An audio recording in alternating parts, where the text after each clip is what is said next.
Welcome. Today is Tuesday, July the 12th, 2022.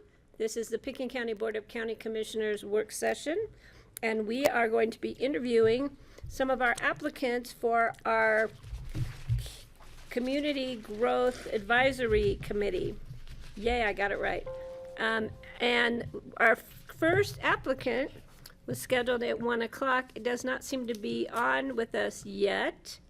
So Kara, did you want to take a few minutes and we'll kind of play it by ear if he shows up? Because we don't want to get behind. We want to stay on top of this so we can get through this today. So if you want to just do a little process discussion with the board. Yeah, and Cindy and Alex can jump in if Oh, we have our new consultant in the room again. Her name is Cindy Hubin. I know we used to have a Cindy Hubin with us. This is the new Cindy Hubin. The new retired, happy, smiley, relaxed Cindy Hubin, who's on time for this meeting. Thank you, Cindy. I'm so happy to be here. Alex, nice to see you. See you too. Is red mute or not mute? Sorry. Red is on. Okay. Well, while we wait for the first applicant, we'll do a little bit of a process. So, as you all are aware, we reopened the applications last Tuesday, and in that time frame, we received an additional 19 applications from the community, and those were sent to the commissioners on Friday afternoon to do a selection of their top 20, and so we redid the ranking. I've shared with all of you, there's a hard copy and electronic if you can't see it, the new tiers of how those rankings are broken out. And so how we broke out is tier 1 is anyone that received 4 or more commissioner votes, and that is approximately, of course, I don't have the numbers in front of me. 15, thank you. 15 people. And then if you take tier 2, who is 3 or more votes, that brings you up to 20 individuals. And so today you are scheduled to interview 12 folks that are arranged between the tier 1, tier 2, tier 3, and tier 4. And our recommendation, in order to, based on all of your tiering, as well as to meet some of the deadlines as we move forward, is for the board to look at interviewing those in the tier 3 that are not scheduled yet next week. And so that would only be bringing in 2 more individuals. So on the sheet you have is Lydia and Morgan. And so we would then have 3, potentially 4, because we're waiting with Ruben. And so that the commissioners would basically be interviewing 4 more next week in addition to the 12 today. But that's up for board discussion. And that would give us time on Tuesday then, if we're only doing 4 interviews, to actually finalize this and move it forward, which I think is great. Absolutely. Now, we had a gentleman just come in the room. Are you Max? I'm Blake. I mean Blake. Oh, Blake. Oh, I should know you, Blake. Thank you, Blake, for being early. I'm a little confused about what you said. So we have 12 today, and then you said we're adding Lydia and... So, yeah, so you have 12 today based on the previous scoring that you all had done, and who you wanted to interview. Mm-hmm. So based on this new round of tiering, because of how tier 1 and tier 2 shake out, the staff recommendation is that the board move forward with just interviewing those that you don't have set interviewed for tier 3. And then that would basically help move this forward, and then the board can kind of decide how to fill those additional 5 spots. So it would only be interviewing 2 more. That's Lydia and Morgan. What about the people in tier 2? We're not going to interview them? That's up to you. Our recommendation is if you wanted to go with anyone that was 3 or more votes from the board is considered. That's just saying, okay, we're okay with those Yep. people? Yeah. And then that's 20, so then why do we need 2 more? Just To round out the 25 potentially. So those that came in that you hadn't had a chance to interview yet, we're giving you those opportunities in tier 3 for those 2 additional interviews. I see. And then you'd select the 5 remaining individuals to fill out the committee. I think we're kind of going to end up with 25 so we can have some room for attrition. And because we had a total of It's almost 70, 69 applications? 69 applications. I still think that's too many Well, we're gonna have some people, I will guarantee you that, that won't be on it or will drop out.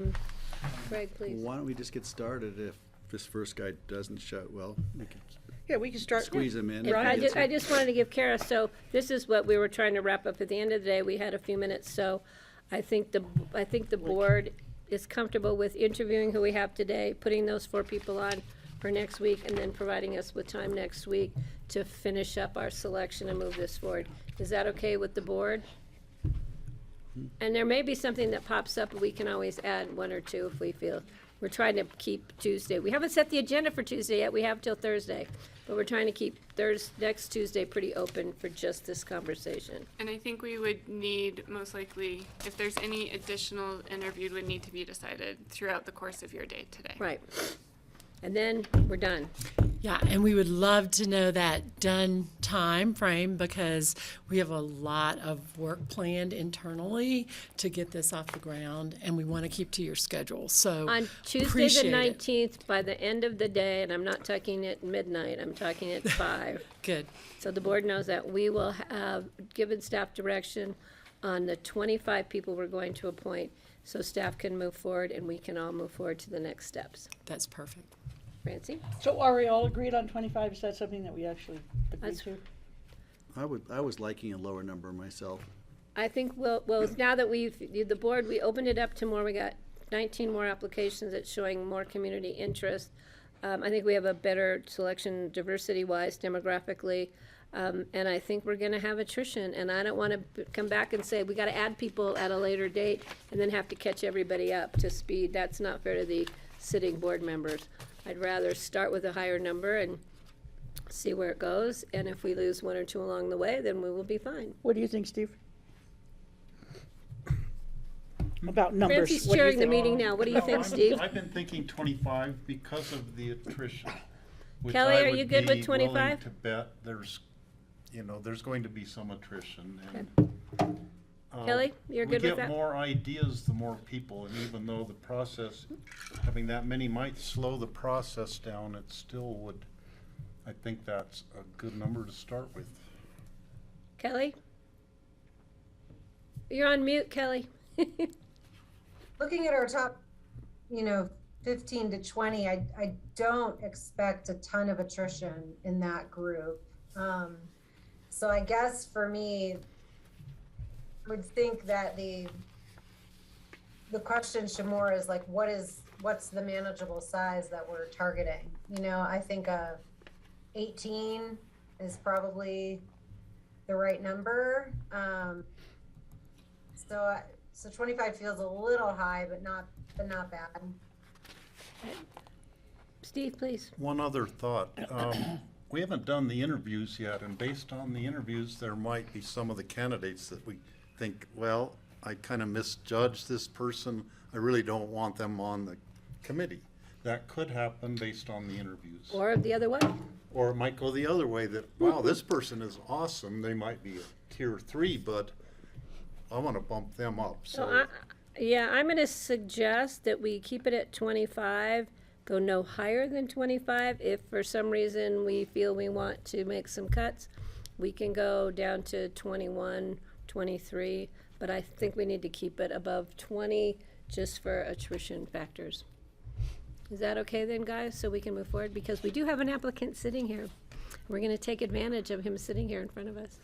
Francie? I'm fine with that suggestion, but I'd like to not put it in writing until we've done some interviews. Is that okay? Yeah, that's, I'm Okay. keeping it flexible. Okay, I'm just saying I'm not going higher than 25. yeah, okay.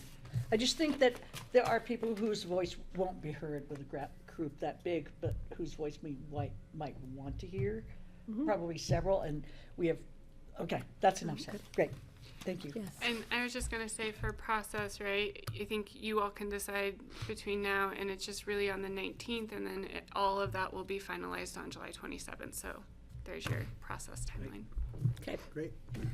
all right.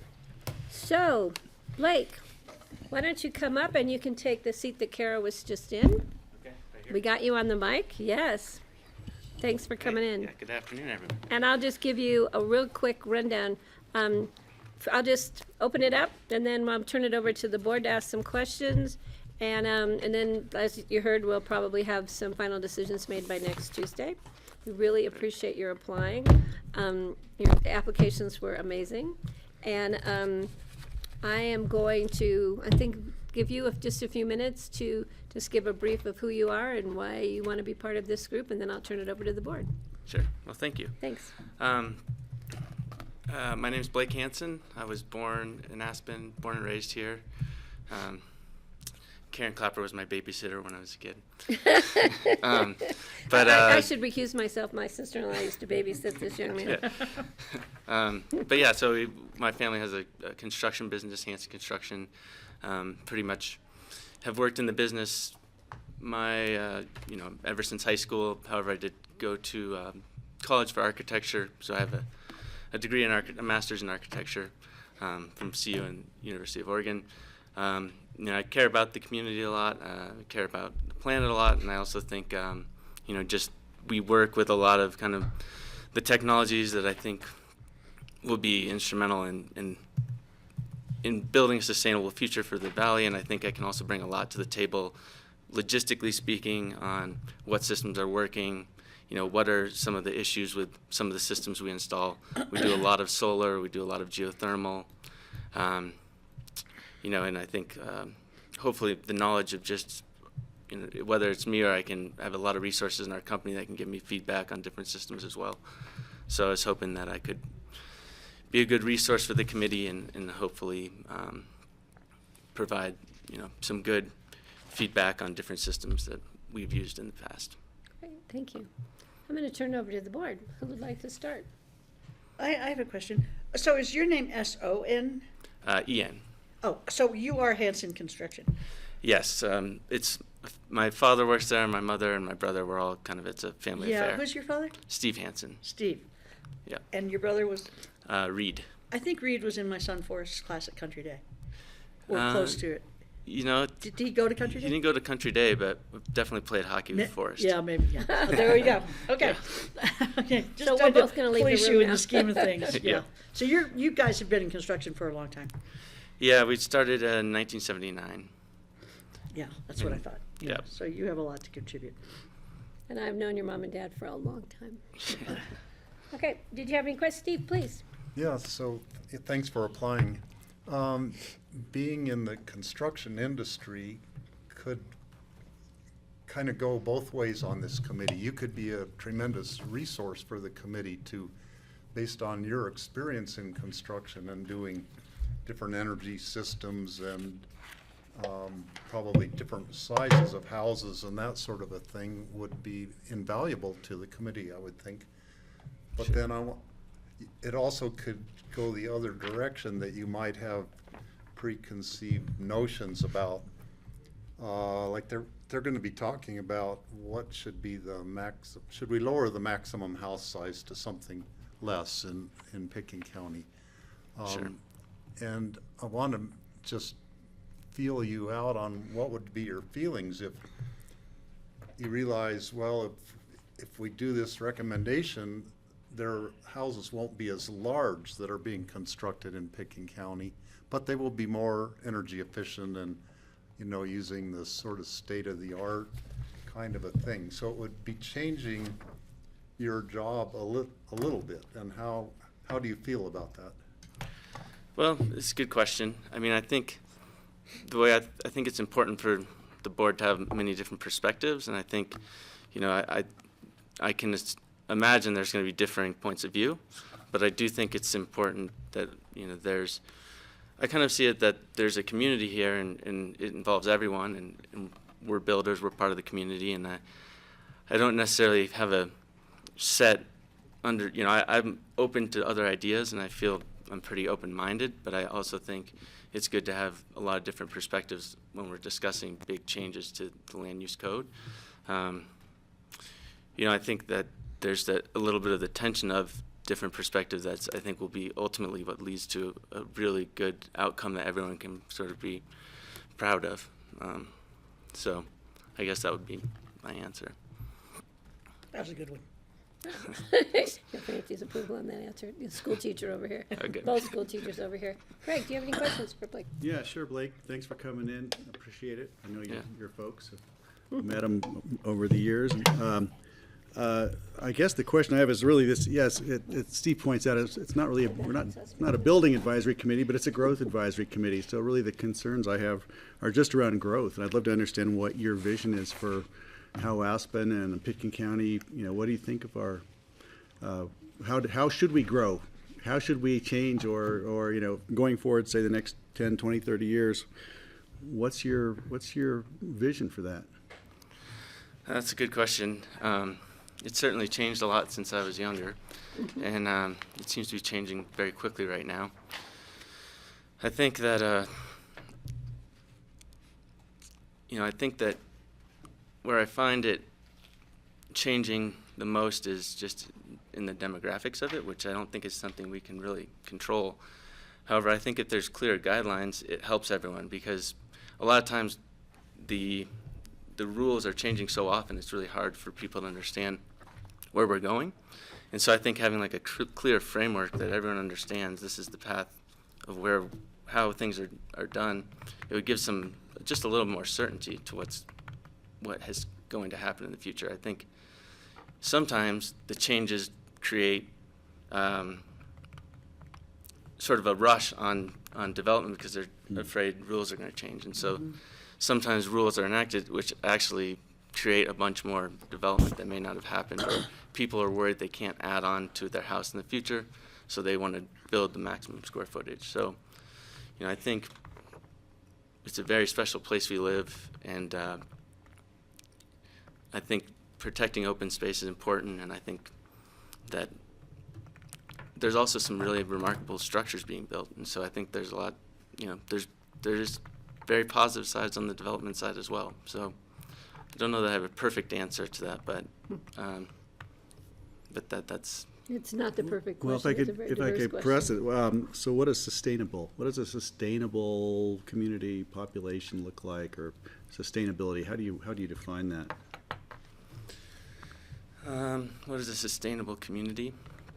Well, I think everyone talks about housing around here. It's very difficult for people to stay in this valley.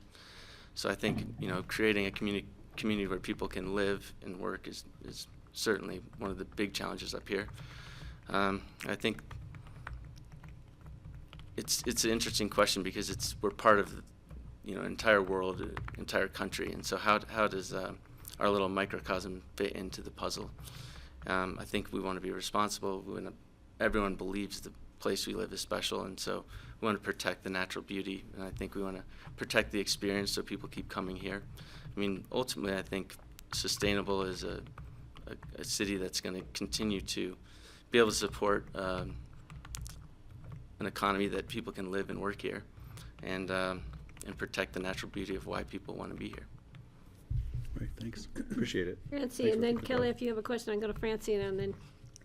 I really appreciate what you said about some of the structures being built. I don't know if you know my son Rio, but he works for Carew now, and there are some amazing structures being built. And I've done a tour with him around some of the buildings, and it's sort of leading edge architecture and materials. And so I agree with you. It's not all bad.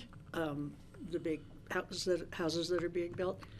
And aside from the environmental impact, which we know multiplies as buildings get larger, and also import all these fancy materials from England from France and Italy and everything. I wonder if you could speak to the impact of so many wealthy people moving here on the character of the town and the affordability of the shops and the restaurants, and just what it does to the daily lifestyle of the people who've lived here for a long time.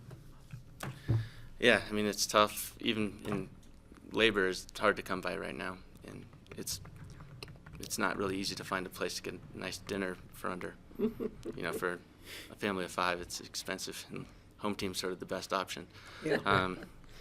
Yeah, I think it's definitely having an impact. It's actually been kind of nice. In Snowmass, where I lived, it was a lot of people have moved up there, and it's kind of all of a sudden we have trick or treating on our street, which has been good. But yeah, I think it's tough, and I don't know, you know. Sometimes things go up and down, but it's hard to really know how this looks in 10 years. I don't really know if I have the answer, but I do certainly feel there's definitely some pressure on everyone here. Thank you. Kelly, please. Hi, nice to meet you, Blake. And I'm sorry I'm not there. My puppy was neutered yesterday, so I'm watching him. Ouch. And he's doing good. But I'm really thrilled you applied. And I guess I have two questions. I was wondering, do you see yourself as representative of the construction community at large? You know, I don't know, is there any role you play in any kind of associations, or is that just something maybe self-adopted? Is my first question. And then my second question is, I just would like to understand better your familiarity with our land use code. Rather, not so much the building and kind of code compliance for construction side, but like zoning and our growth management quota system and TDRs. Thank you. Sure. I wouldn't say I represent the building industry. I think I represent, you know, myself. You know, we have about 50 employees at our company, so we're all, you know, very interested in where this goes. But you know, I've lived here my whole life, and you know, I feel like I can help the committee to steer and make good decisions, especially as they relate to green technologies that we're implementing. As far as the zoning and the growth management quota system and what was the last one? TDRs. TDRs. Yeah, I feel pretty familiar with that. I mean, if nothing else, you know, a lot of times I need to look things up. It's not something I have off the top of my head, but we feel pretty You and me familiar. both. Yeah. Yeah. All of us, actually. Yeah. So now is an opportunity for you, if you have, we have a few more minutes, if you have any questions for us. Well, just, you know, one thing I wanted to bring up, just in case I don't end up on the community, but, you know, I live in Snowmass, and, you know, everyone's mortgages are so high that my house kind of has a horrible energy system. Like, my roof, the snow melts on the roof before the eaves. There's like 2 feet. So I think there's a lot of houses, like especially in Snowmass, built in the 70s that are just leaking energy like a sieve. And so I think one thing's important is creating systems where new construction is generating revenue that we can then take to put into these old houses, kind of like the core grants. But I think even with a core grant to like re-roof my house, you know, it's just a cost I don't think a lot of people can afford. So I think there is a huge kind of existing stock of housing that really could be upgraded, and I think, to me, that would be a really important part of this. That's an interesting point, coming from somebody who builds houses, saying that maybe some of the construction industry should help retrofit older houses. That's a very interesting. Yeah, it's very interesting. An interesting point of view. Steve, and then I don't see Rick Stevens here yet, so we got some more time. So- Well, yeah, I Yeah, guess. I have another Oh, thing sure. I want to bring up, because Oh, he is? He's supposed to be here in person. these rules that we're looking at, the changes only apply to unincorporated Picken County. So Oh. they don't apply within Aspen city limits or town of Snowmass Village. Sure. But we can work on I think there that. could be some, what we decide might influence what happens in the municipalities. But I'm just curious, in your family's construction business, you probably do more things within the municipalities, because that's where there's more construction going on. But there is still a lot out in the county. So what kind of mix of construction projects do you work on? We generally do single-family houses, and mainly in Picken County and in Aspen, sometimes Snowmass. We are doing we have a couple of projects in Boulder, just not intentionally, but one of them is actually a net zero project. And so, you know, it's kind of interesting how that's working in Boulder.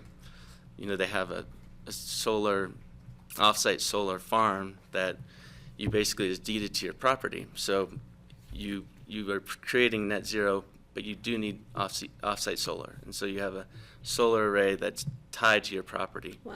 That as you change, if it were to sell, the solar panels go with them. So I think things like that are important to consider. Yeah.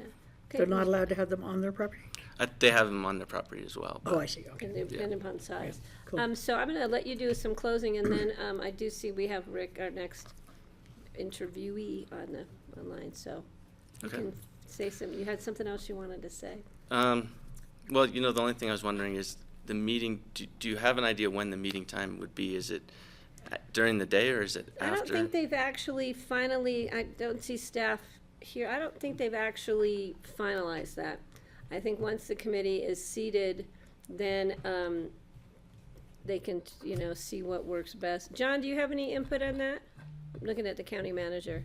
Yeah, Patty, you're right. We haven't established specific times, but generally we found evening meetings after typical work hours work better for people's schedules. So we'd be planning around that.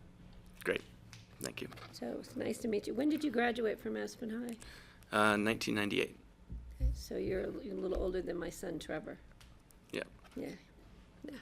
Okay, so thank you again. It was great to meet you here in person. I don't know if I've ever actually met you, maybe when you were a wee guy. Yeah. But it's not. It's really. I'm really grateful that you took the time to apply. I think it's important. Yeah. No, thank you, and appreciate your considerations. Thank you, Blake. Thanks a lot. Blake, Yes, thank you. General. Thank you very much. Thanks. Have a great day out there. You too. Don't Have a work good too one. hard. I'll call your dad if you call me, and I'll call your dad if you're working too hard. Okay. Thanks, guys. All right, next we have, I believe we have Mr. Stevens on the line with us. Oh, there he is. Or there he's coming to see us.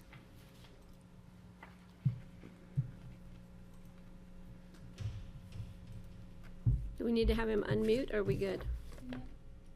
There you go. Oh, there you are. Trying to get on video. There. Hi, Rick. Hi. So we're gonna let you give an opportunity to introduce yourself, say a few words, then I'll turn it over to the board. And the plan right now is on Tuesday, next Tuesday, we will be making our final decisions and letting people know. And then we'll start setting up your first meetings, and you guys can determine what meeting dates are good for the group. So Rick, thank you for applying, and we appreciate it. Thank you for coming for an interview. So I'm going to turn it over to you, Rick, give you a few minutes to say why you'd like to be part of Picking County's new advisory committee. Thank you. First off, I was planning on coming up there, and then my physical therapist called Sunday night and said she had COVID. Oh, no. So I've had a little headache for a couple of days and kind of low energy. So I figured I'd be better off staying here at home and not coming up there. We So that's why appreciate that, Rick, a lot. Yeah. Also, it's nice to see Blake Hansen.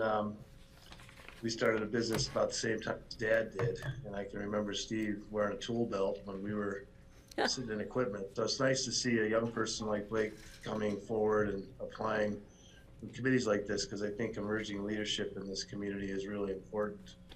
And I think advisory committee positions like this can add a lot of value to the elected officials that have to make decisions on whatever the topic might be.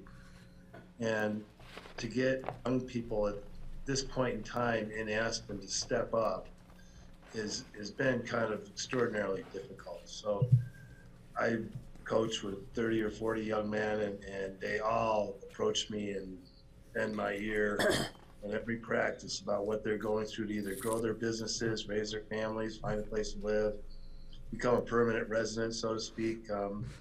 So I think that we can encourage more young minds and young voices to join in. That would be an outstanding goal of the committee. I'd like to pass on the effort to those younger people that I've been involved in for the last 45 years, I guess. I bring a pretty broad base of information and knowledge and experience, and I'm also still engaged in a couple of things. One of them, Bless you. I heard the word sustainability being discussed.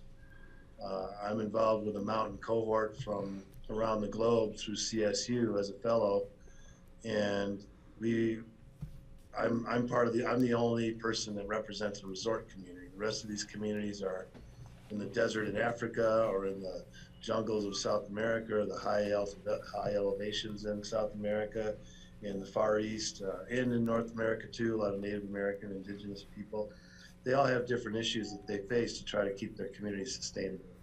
So that perspective, I think, is also kind of interesting to see what other communities are going through as the culture and the economies and how COVID has impacted other communities besides just ours. So got some time on my hands, once in a while, and I'd like to pass along some of the teachings that I've had the benefit from some of my mentors, and hopefully contribute a little bit. So that's kind of where I'm at. Great, thank you. I'm going to turn it over to the board. Any members of the board wishing? Yeah, Greg, please. Sure. Hey, Steve, or Rick, that is. Hey, Rick, Rick Stevens. How come I was trying to remember it's funny, I talk to you a lot, and I still get it backwards, so pardon me. Rick's also the manager for Brush Creek Metro, so we talk occasionally. So you're a resident of Basalt, former mayor of Basalt. You've been involved in the Upper Valley, the Mid Valley, probably the Lower Valley. What's your vision for making this whole extended community work? We're talking about growth here, and you actually live in a part of the valley that you span all of it. We've got Garfield right on your doorstep. You're in Eagle. I think you're in Eagle, and then Pitkin, and they have different philosophies about sustainability and about growth. And I'm just wondering, where do you think we're going to be? Where should we be aiming to be in 10 or 20 years? Well, I think that I talked to Jim Kett about this a little bit, and when Basalt first annexed Elk Run, it was pretty contentious. The town doubled in size, and some of the people that were here, not necessarily the ranchers and the people that have been here for a long time, but some people were upset by that. But what Jim and I talked about was that it was a resettlement of Basalt. It was an opportunity to bring a new demographic to Basalt, young parents, young people. It also became a support town for the core resort of Aspen. There was a study done in 2020 by Ford Frick that addressed these things. And he explained then that the core resort would evolve to become this economic machine, and a community like Basalt would be its sole support. We were called a bedroom community, all those other things. But what happened in the mid-90s was we decided that maybe we should think about Independence Pass being an old snowmass, and how could we sustain our own economy down here in the Mid-Valley without so much dependence on the core resort. So we looked at the golf course, we looked at Willits, we did a number of things to try and create a sustainable community in the Mid-Valley that wasn't necessarily relying on the number of skiers per day, or a lot of other things that were emerging at the time. That's connected to kind of the latest mountain migration report that just came out with Northwest COG.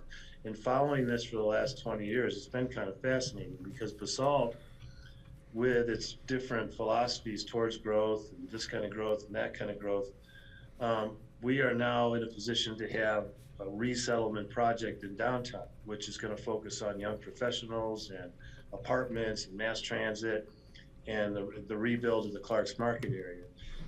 A lot of people are really upset about that. They don't want to see that kind of growth, but it does represent another generation of people coming to our community that could become future leaders and future business owners and all the essential workforce that we need otherwise. And it's kind of a fascinating thing to look at, because when you see in Aspen, the resettlement Pitkin County right now is really about a high-end residential, part-time homeowners. There's a lot of resettlement projects that focus, like the Lumberyard and the city's project up in Waterplace, which just kind of went away, and Phillips Trailer Park, that are different opportunities to bring people to the community that can be absorbed into the culture of the local community, not just be absorbed in the culture of the tourist economy, but be absorbed in the local community and be in our schools, be in our churches, be in, on our lacrosse teams, all that stuff. And I think it's an interesting thing to be looking at as we develop The other thing we talked about was the systems we have are linear, and we tend to be very quantitative about how we approach growth. Tomorrow night, they'll be talking about parking spaces and building heights and kitchen counters and all kinds of other things. We don't look at necessarily in our systems the qualitative impacts that having locals live in your community bring. We look at it, but it tends to get caught up in the more formal system of rules and regulations and codes and building heights and so on. So I think I bring kind of a different perspective to growth and development than others. You know, I've been told I'm pro-growth. You know, I don't know what that means really, but I'm pro-smart growth, pro-sustainable growth. I think we're at a tipping point, frankly, and you know we can't sustain 2-hour commutes to serve our economies, and that includes BOCC at this point. So, if that makes any sense at all? That's what and I've talked talked to Mayor Kane, I've talked to Jim Light, gone out and got a lot of feedback about, and there are so many different points of information and comments and thoughts that it would be great to try to put them all in one place and have a committee that looks at these things in a bigger view, Mid Valley all the way down to Glenwood. Thanks, Or Rick. further. Francie, please. I don't have a And question Kelly. for you, Rick, but I just want to tell you I've really enjoyed listening to you. It's a very interesting perspective, and you've had some interesting experiences. So thank you very much for applying and for speaking. It's really been great. Okay, Kelly, please. Hey, Rick, nice to see you, and thanks for. Hi. I'm wondering, I've enjoyed listening to what you've had to say, and I'm wondering how you think about those and also the context of our goals with using our land use code as a tool to move our climate change goals forward. So when you're thinking about growth, like how do you balance that with climate? And then I also would say, how do you balance that with rural character? Because that's also something that we hear from all the time in Pickens County as being important and special to preserve. Yeah, and I think that's rural character is great, and I think that Pickens County and Eagle County have done a tremendous job in maintaining and preserving open spaces with land purchases and so on. But there was a comment in the migration report that Northwest COG did, is it time to kind of challenge how much more do we need, and how do we weigh this? Do we continue to push our workforce further away in the name of preservation, or do we try to do something to mitigate it a little bit? You know, climate change is tricky. I've watched the ski company for 45 years increase their snowmaking every season, and I really believe that there's an issue. And that's kind of what triggered our thoughts in the mid-90s about becoming a sustainable community that didn't rely on, you know, snow. And it's proving out that you know, it's a real deal. When you visit with these young people from all over the world, their issues on climate change are the same as ours: drought, fire, transportation, the COVID impacts to their economies, their local economies was huge, which, you know, creates a problem for the underserved populations. All those things and I really have come to believe that climate change is serious. And, you know, there's two ways to approach that. One, you can have a strong base that leads to a higher, better peak as an outcome, or if you keep your base small, you can't get to that elevation of, you know, how you address some of these problems. If that makes sense, the stronger the base, the higher the peak. Our base is not supporting our peaks these days. It's an inverted triangle, so to speak. And I think that you see that on Highway 82 every day. There's a choice to be made. It's, do we continue to market and bring more and more people here, whether part-time, full-time, second homeowners, tourists, whatever, guests, whatever it is, or do we try to figure out how to get it back in balance? In the end of the day, that affects climate. And you know, you see it in the rivers here. and it's happening quickly. So development done properly can help maintain that, at least maintain and manage the effects of climate change. I don't know, again, it's a big problem, but I think that learning from other parts of the world, the United Nations is coming here in September. Our group will be putting on a 2-day deal down here in Basalt before the United Nations Summit and on mountain issues. So, all in, and more ideas we can collect from citizens and advisors and community members, the more opportunity we'll have. Great, thanks, Rick. Yeah, Pickett County is contributing to that event with the United Nations, and we're also contributing to one that's happening over in Breckenridge that you might want some more information on, so let me know, Rick, and I'll send it on to you. Steve, it's your turn. Yeah, Rick, good to see you. I want to get your opinion on our TDR program in Pickens County and the growth management quota system and the competition that we have. We as a board feel like the systems are somewhat broken and they need some revisions or major revisions or something, but do you have any opinions on how those have worked from a perception of someone who lives down in the Basalt area? Yeah, well, I understand the rural, remote, and the opportunity for people that live up in Thomasville and things like that to have a transferable development right that helps them maintain their property values and sets up a little bit of a legacy for them. I think that part of it is probably not that bad a deal. Greg mentioned Brush Creek. We're looking, we just finished our master plan update, and we want to talk to the county more about house sizes, and we may not want to be a receiving area for TDRs. And we're right on the edge of that discussion.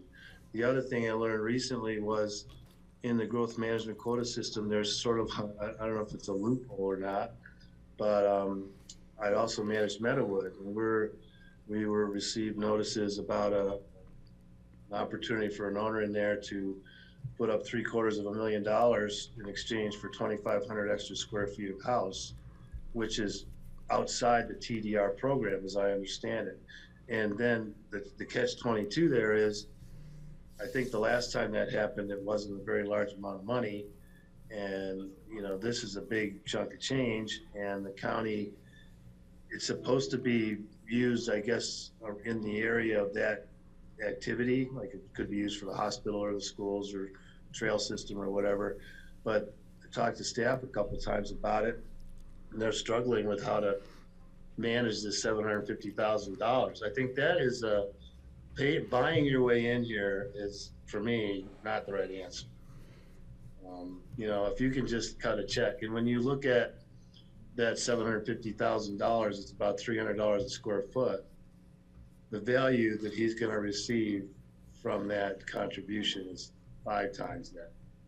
So that's not a rational nexus in my mind. And as a Down Valley guy, I can't see that happening here, although it very well could. But that's one of the things I've learned recently that I have a lot of doubts about.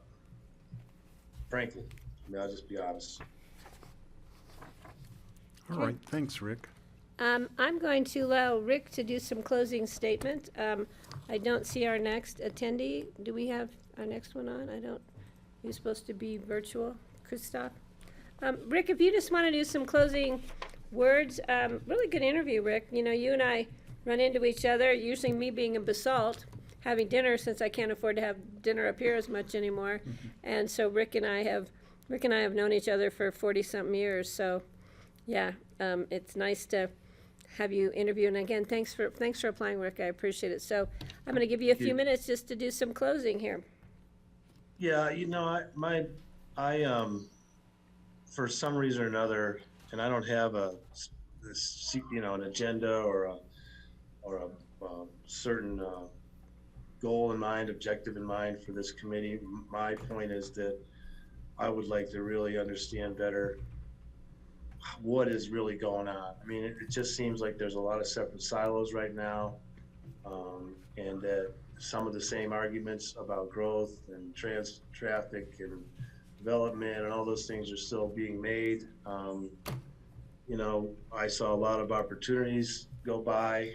Maybe we look back on it and go, well, boy, I wish we made a different decision there, or whatever it might be. So, and I think right now, you know, I spent a lot of time on the Hill, the ski school, and with guests and guys and young ladies in the locker room, and you know, there's definitely a boiling point coming here with just the native, if you want to call them the native population, I guess, you know, the people that have their nose to the grindstone every day. It's really hard to grow a business. My friends that are younger, that like Blake and others that I've known that came up in our industry a little bit, started their own businesses, can't find resources. And so it's difficult for them to grow their businesses. They're working hard, you know, they're working harder than they should be to make a living. It's just a real, and I think that's across the board. We have restaurants closing a couple nights a week in Basalt right now, which eventually is going to affect our bottom line all the way around. And I just think it's time for the conversation to shift to, you know, some different points of view. Like, you know, I'm a big social capital guy. I really believe in human beings and the resources they bring to the table. But if we can't tap those resources because we can't get them here, then that's tough. Thank you, Rick. Thanks. I'm blessed. My sons are here. They both have good jobs. One's married. You know, and basically we worked very hard to make that happen. But hopefully that opportunity will continue to be available for our young people. Great. Thanks, Rick. And Rick, I hope you feel better. Yeah. And Well. we really thank you for not coming in. Thanks, Rick. Thank you for having me, and hope to hear from you. Thank Okay, you. thanks, Rick. Have a good day. Thank Bye-bye. you. So next He is popping on now. oh, perfect. Zoom issue.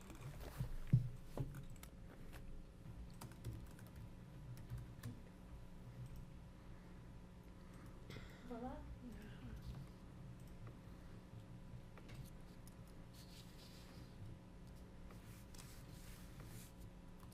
There we go. Okay. Hi, sorry about that. Hi, welcome. I'm going to just do a quick intro as to what we're doing here today. We're going to start off with giving you a few minutes to introduce yourself and say a few words, and then I'm going to turn it over to the rest of the board to ask you some questions. And hopefully next Tuesday, the board, no, not hopefully, I keep saying that. Next Tuesday, the board will make final decisions and we'll let everybody know. But I want to thank you for applying. We really appreciate your time and energy and filling out the application and getting it to us. So I'm going to turn it over to you, Christoph, and let you introduce yourself and kind of give us a brief why you would like to be on this committee. Yeah, so my name's Christoph Eigelberger. I'm an architect here in Aspen. We have our offices down in Willits. We have about 27 architects between Aspen and Los Angeles County, but I did grow up in Aspen. I attended the middle school here, went to Aspen Country Day School, and grew up in Snowmass. So yeah, I'm very well aware of everything that from the 70s, moving to the 80s, into the 90s, and into the current state of Aspen, and the changes of both the community and also the community and also the different building environments that have gone on here. You know, having friends and family who have been involved with the building industries throughout the years here. You know, our focus in my firm is really towards the environment, building technologies, and planning that is looking at a sustainable approach to design and sustainability in terms of sort of the life cycle of our buildings. You know, looking at materials, looking at how these buildings impact our communities and the environment, the amount of waste and ongoing waste that these buildings produce, and as well as the size and massing and the way in which these different environments that we create affect the overall the overall landscape of those communities. I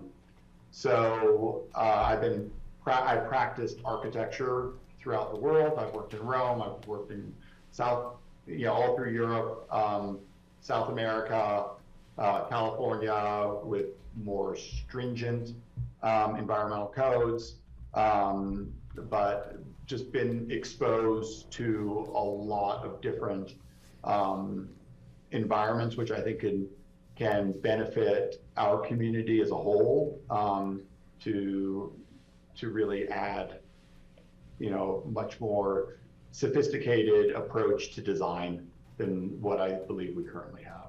Great. Thank you very much. So I'm going to turn it to the board. Greg, please. Sure. Christoph, thanks for coming in. Fascinating background. It's nice to see an Aspen kid can go global, which is great, and then come back. So just thinking about, the thing I lose sleep over is wondering how will this valley develop? What's your vision for it? How do you see it working? You've got you live in Aspen, you work in Willits, so you're already a reverse commuter. You're watching the extension of our community down valley. What's your vision of how this community will grow or could grow? Yeah, I mean, especially as we're starting to see, we're hiring a lot more employees. We have a lot more employees that will not commute or into Aspen based off the traffic, the living opportunities up valley,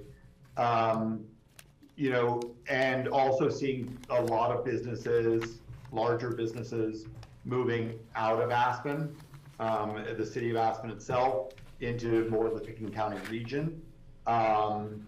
Design Workshop is one of those other companies with a large staff in Aspen that's moving out. There's other companies that have opened, other architects, most architects in town have offices down valley. So the impact of the day-to-day workforce that's sitting in an office space in Aspen, I see going more down valley and within Pickens County, Eagle, in Garfield.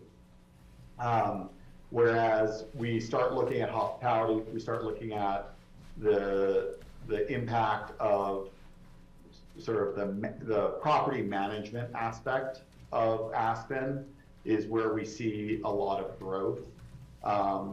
And also obviously on the construction impact side. So for us, it's really looking at how Aspen is going to end up dealing with and resolving sort of the traffic situation that we have that's expanding all the way. I live in Woody Creek, so all the way down to Woody Creek. The continued growth and sort of urbanization of our rural lands there. On the flip side of that, with the properties that we're involved with out in Old Snowmass and even within Aspen, we're starting to see a much more sustainable operational growth within the ranch properties and within the properties that we're involved with, where there's there is a lot of money and there's more larger homes going on these parcels. However, at the same time, we're looking at more sustainable watering systems, for example, versus doing overhead irrigation, drip irrigation, and recognition of the fact that we're in a high desert plateau here. So those are all things that we're looking at, and those are the things that I see as positive and negative changes that we need to end up going through and just addressing. But we are seeing I think the biggest issue with Aspen is, looking at the workforce housing, end up looking at how we're dealing with the commuter impact, and then also how we're dealing with the environmental impact of new homes going into the valley. Whether, from our side, whether that impact is the larger home or a smaller footprint of a home, I think that's yet to be determined. I think that a lot of it is really looking at technologies and how those technologies and everything else can help bring down our overall footprint and the local impact in terms of the community. Great. Thank you. Who would like to next? Because we're actually lagging a little bit here in I time. think Kelly's got her hand. Kelly, you got a hand up? Thanks, Francie. Yeah, I'm just curious what technologies you're thinking of and how we think about that in terms of our land use code and planning. Yeah, so I mean, obviously, from a land use standpoint, I think looking at out of solar, geothermal, looking at what the irrigation and energy requirements are for the homes is a big portion of the overall impact of what could be part of the land use. There's also starting to look at different methods of looking at the way transportation is happening within our community, and that impact directly back to the properties that we're working on, whether it be on a commercial side or whether it's on a residential side. So starting to look at workforce transportation and other things and other requirements, and how we're starting to feed back into that system. Okay, great. I'm going to allow the board one more question, and I'll ask Christoph to wrap it up. Okay, Steve, are you good, or? I just want to thank you, Christoph, for replying. I don't have a question for you, but I have enjoyed listening to what you have to say. Thank you. Steve? So I guess my question would be, we view that the TDR system and the GMQS system are somewhat broken and need some updating or modernizing or terminating them. Do you have any thoughts on your opinion on both the TDRs and the GMQS system and how they could be improved? Well, yeah, especially from the TDR, and I have a bigger picture in regards to that. So from a TDR standpoint, I mean, I think that it's important to recognize that each project has a different use, and some of those uses is bigger than 5750. I do not live in a big home. I live in 1,800 square feet with no garage, but there are other people that have uses and programs and properties where, you may need a house and have a programming that is 5750. Especially as we start getting into more well-built and insulated homes, we start getting increased volume of a house in terms of the wall systems, and we lose interior square footage. So I'm for a TDR system if we could go through and find a nice balance in regards to the square footage allowable per lot. I think that benefits more of our community. As a person where, I have a company, I survive in the valley. However, I cannot afford a permit. So how can you and us as a community go through and better serve the people that are living here? And it gets into a bigger issue of what is then, if I am a person working in this community, how can I afford to keep and update my home or my growing, if I have a growing family, how am I able to expand? my property, if I want to end up having a barn, and I live on 3 acres, and I have a house, and now I'm limited to 5,750, but then I'm also having to spend $1.5 million on a TDR.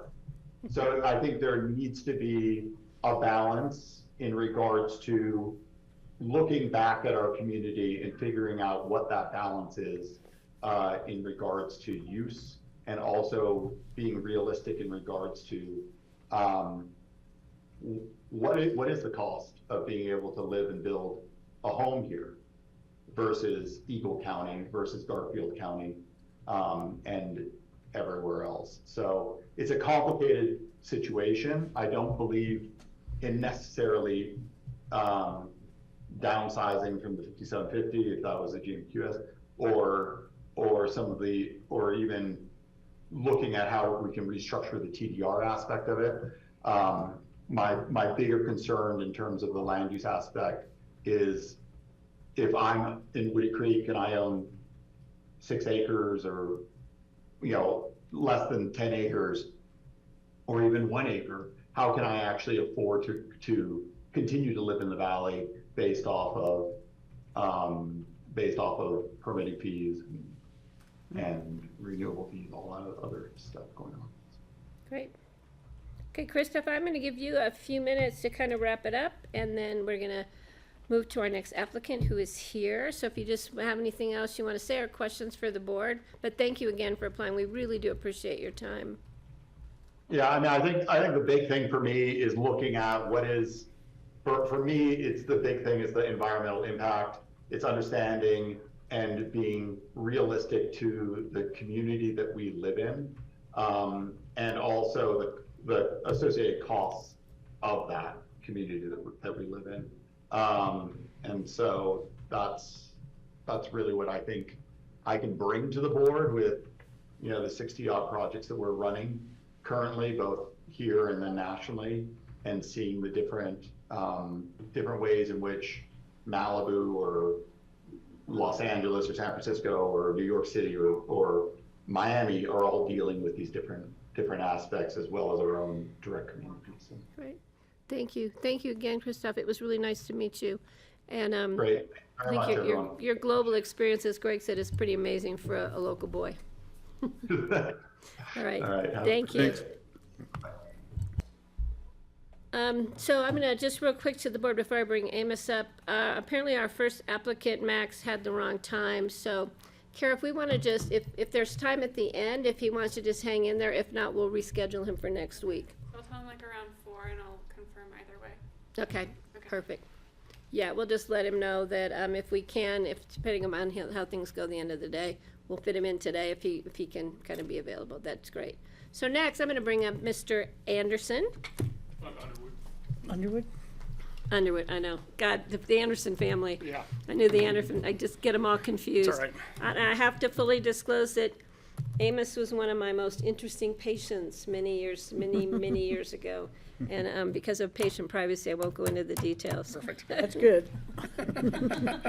So Amos Underwood, if you'd like to do, so the process is give you a little time to start us off.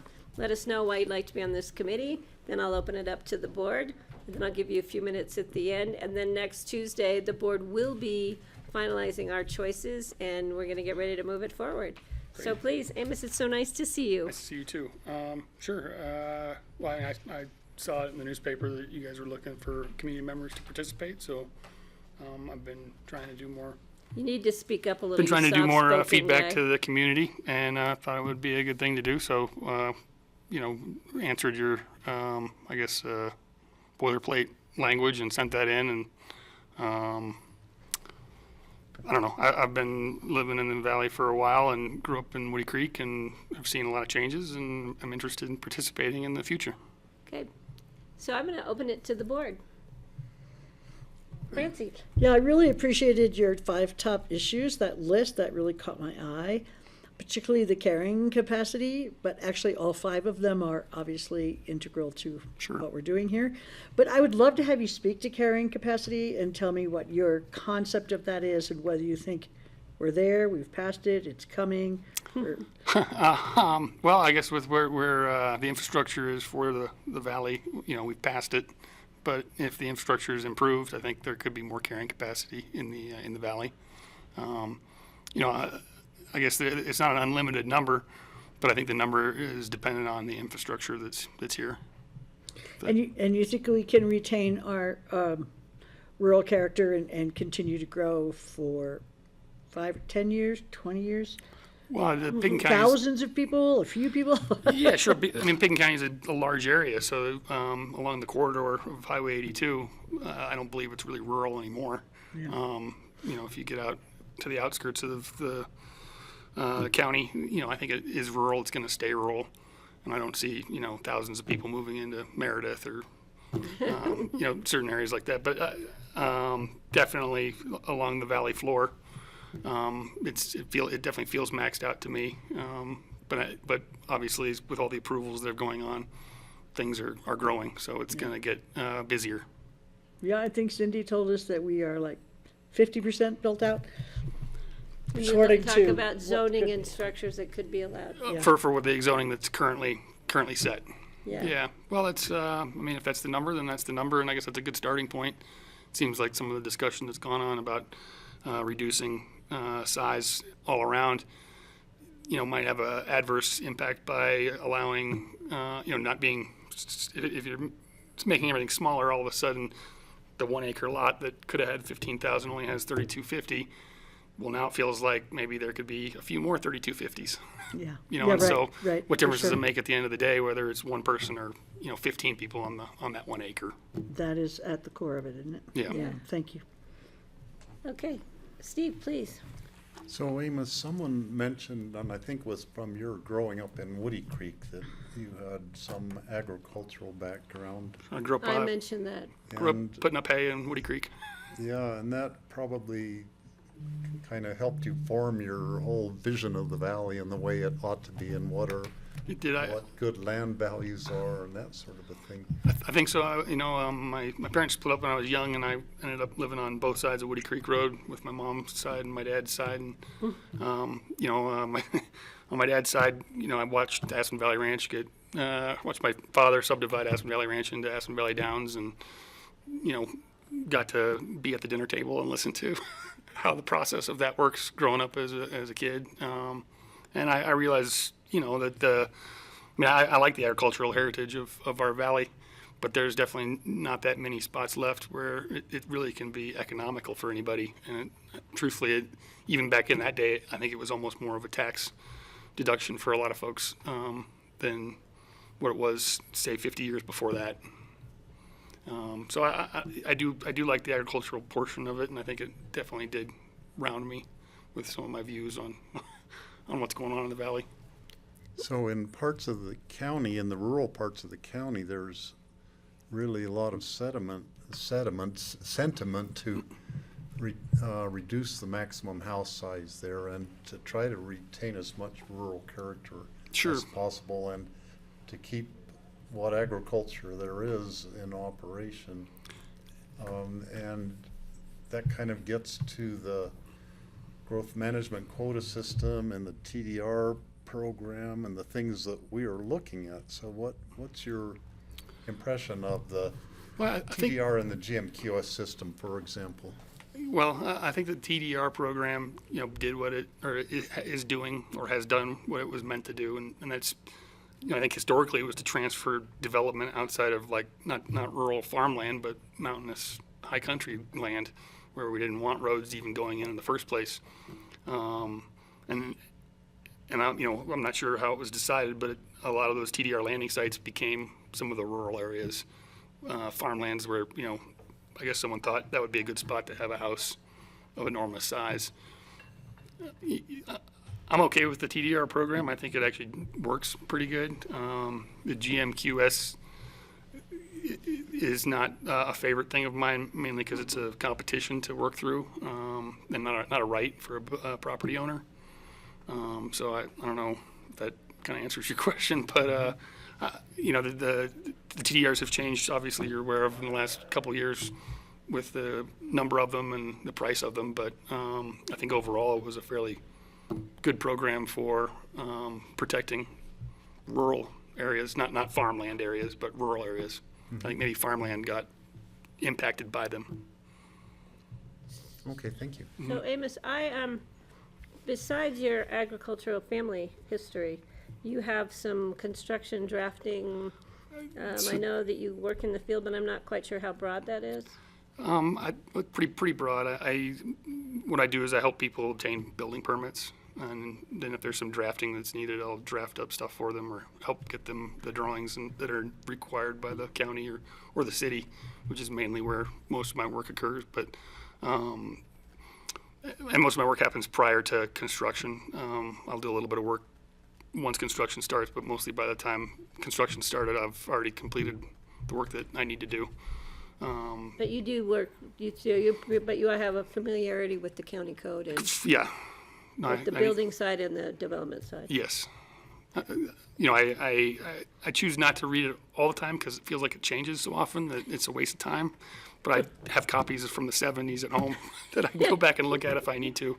Or He's our resource library at Amos's house. I Sure. can tell you where he lives. And But I think that it's very well accessible, and if there's any information that's needed at the time to answer a question, it's available and easy to find. Great, thanks. Kelly or Greg?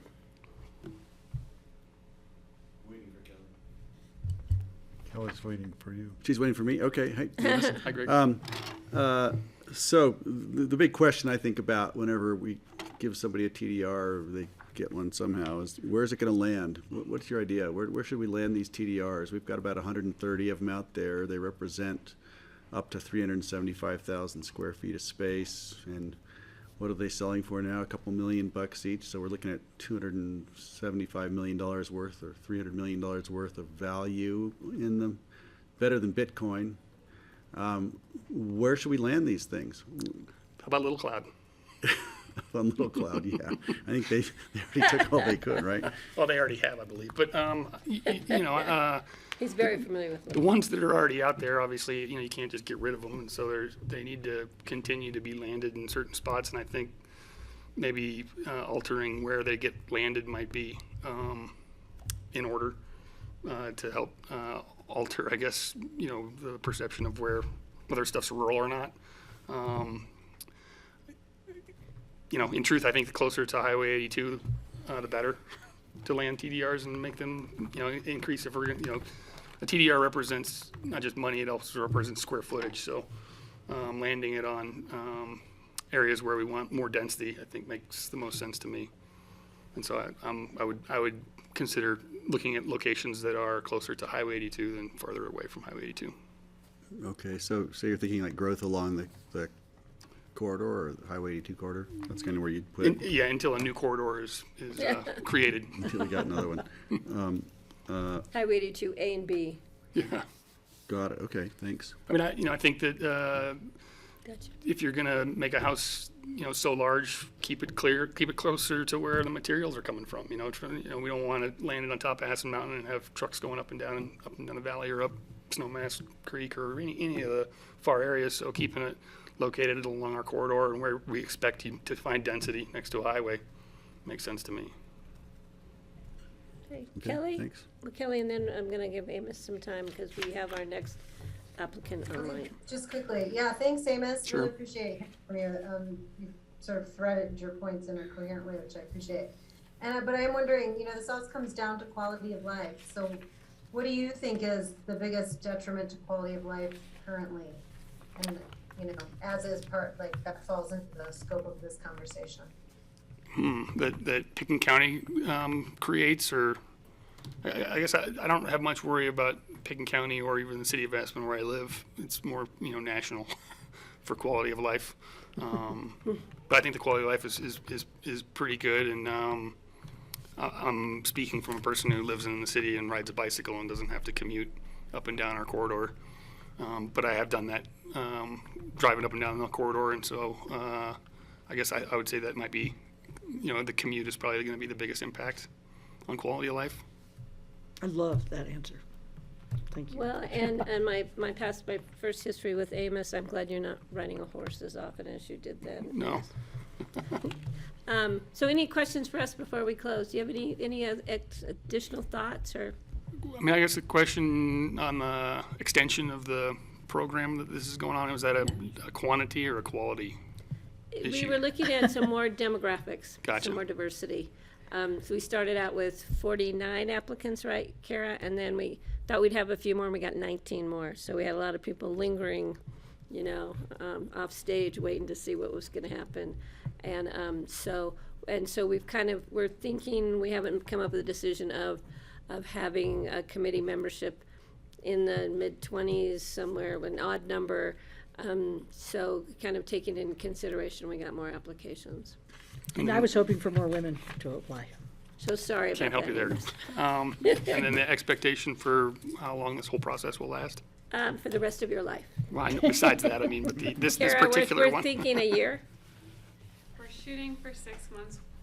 Oh. She's got that. Hi. The goal is to do, we're planning for about 6 months from kickoff, with the idea that kickoff would be in the middle of August. Okay. And then recommendations from this advisory committee will go to planning and zoning for consideration, and then depending upon what comes to the BOCC at that point. But you can tag along through the whole process, Amos, if you Excellent. like. I'll be here. Thank you. All right, thanks Thanks. very Nice much. to see We you guys. appreciate it. Enjoy Nice the to rest of see your you. Okay, next, I think we have Christy online, is that correct? Right here. No, Christie's No, that's- online. Oh, Christie's online. That is Jennifer. Okay. Let me see here, where am I? Here, I'll come in. We have so many ladies, you gotta keep them straight. Yeah, right. 20% of the applicants. Okay, Christy, I see that you are joining us. Hi, nice to see you. I haven't seen you in a while. So I'm just going to give you a brief overview. The process will be, I'll just let you have some time at the beginning to just kind of introduce yourself to us and why you'd like to be on this committee.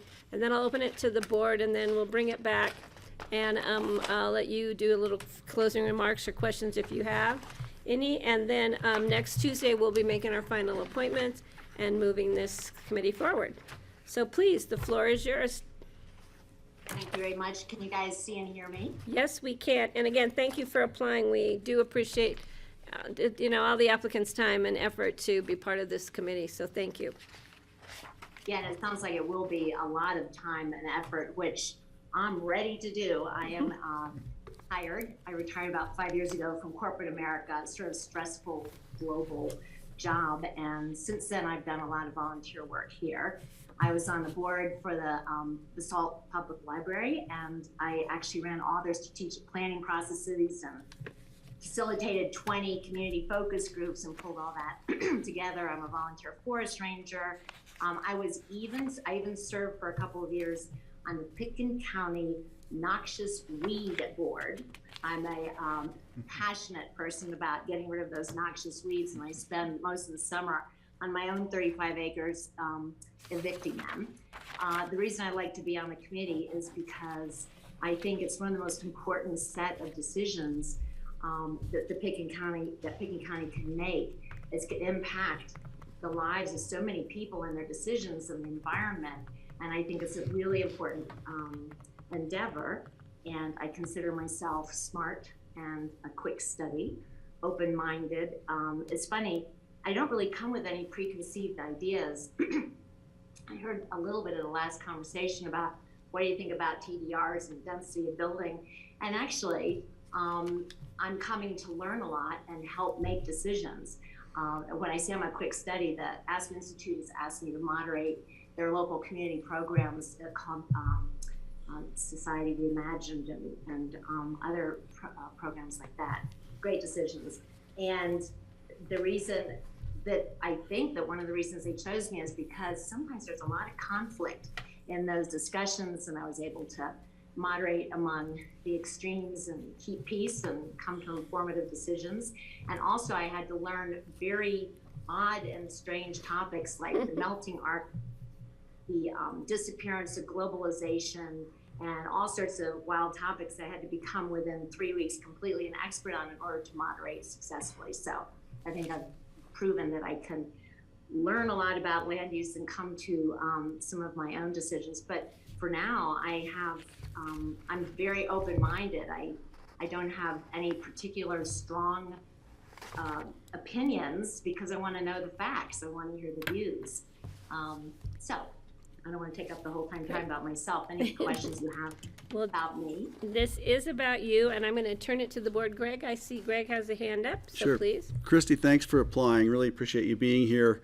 I've got to know, what's your noxious weed technique? Do you lop them off or do you dig them all the way out? I dig those babies out. I have the biggest, baddest pickaxe. And, Okay. and I have to get sharpen the pickaxe like every other day, and he's screaming, please don't hit your ankle with it, Christy. So my hand, those are pretty good too. But I don't believe pesticides. I know they're really important, and I know when I was on the Board of Noxious Weeds, we had massive pesticide operations because the volume was so great. But I like pulling them out the natural way. Okay, that tells me that you're patient and thorough rather than hasty like I am, because sometimes I just cut them off and expect them to come back. What do you think your vision is for the valley, for our county and our valley, say in the next 10 or 20 years? Is there a growth number that's tolerable, or a steady state is what I like to talk it. I'm throwing words at you to see how you'll respond to them, but what do you think, what's your vision for quality of life here for the community? Well, that's a pretty abundant question there.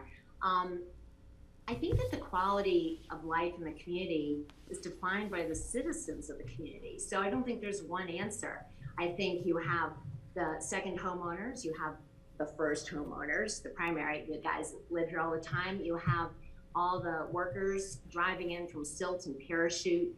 I think even though they're not county residents, they spend their days, sometimes 7 days a week here. So I think you need to really understand who the community is and what are their needs and goals. And then you have to back up 20 paces and think about the climate and the environment and what's the right thing to preserve and protect this beautiful valley. So I have to humbly say, I don't have a vision because I need to learn more about the community, the needs, the desires, the climate, the facts.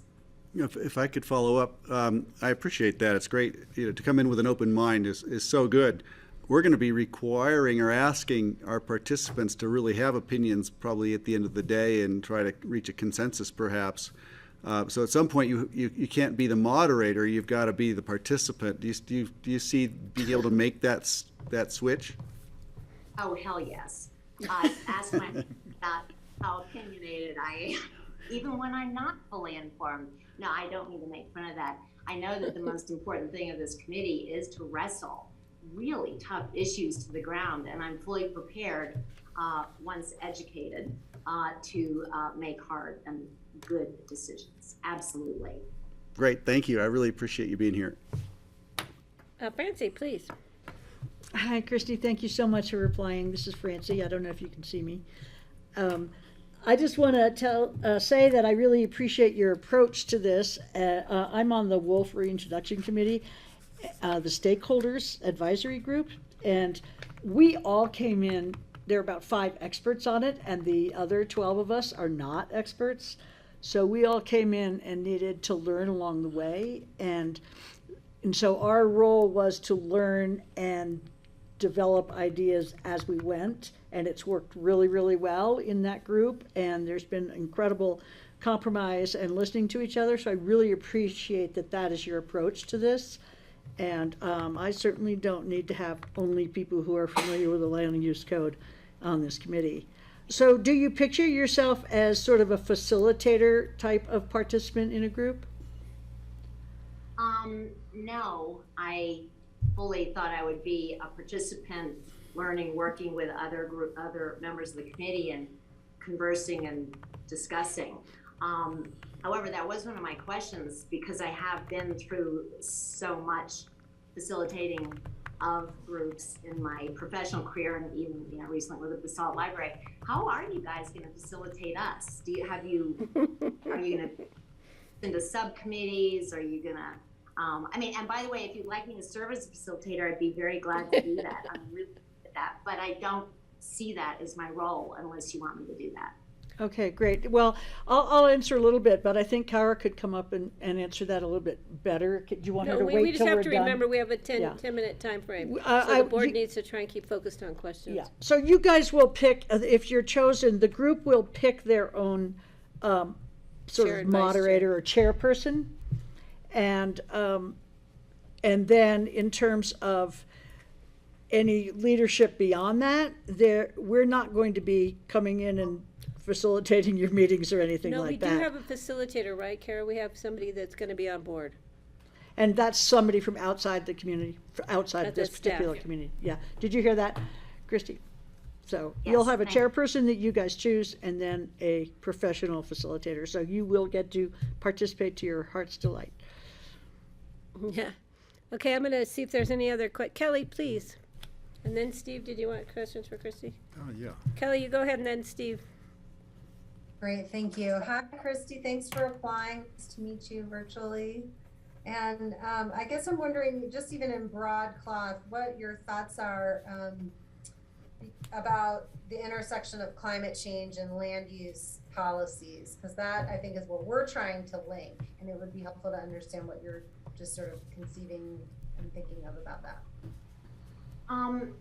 Well, I think that it's not necessarily the square footage of a house that is the only thing impacting the climate. I think that there are exchanges that could be made. For instance, if somebody did build a large house, you could tax them an extra amount so that then you could create a seaweed growing facility for the cows to eat seaweed. Did you see that article the other day about how getting healthy seaweed that's grown in ponds in their own backyard is going to reduce the carbon footprint by X? But anyway, I'm just saying, I think that there's technical ways that science is developing ways to counter climate change.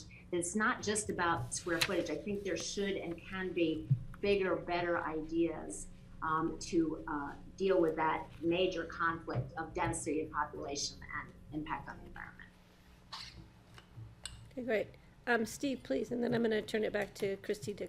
So Christy, living in the part of the county you'd be aware of this clash between people who want larger homes in rural areas and other local rural residents who want to keep small house sizes there.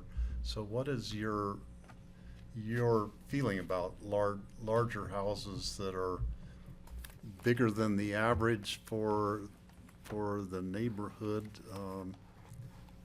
What's your gut feeling on that?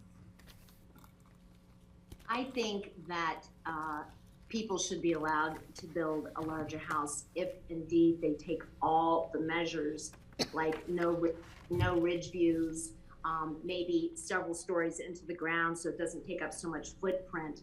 But I think there needs to be potentially a more flexible way to look at how, if they really want to do it, can it be done without offending the neighbors and making a bad impression on the climate and the environment.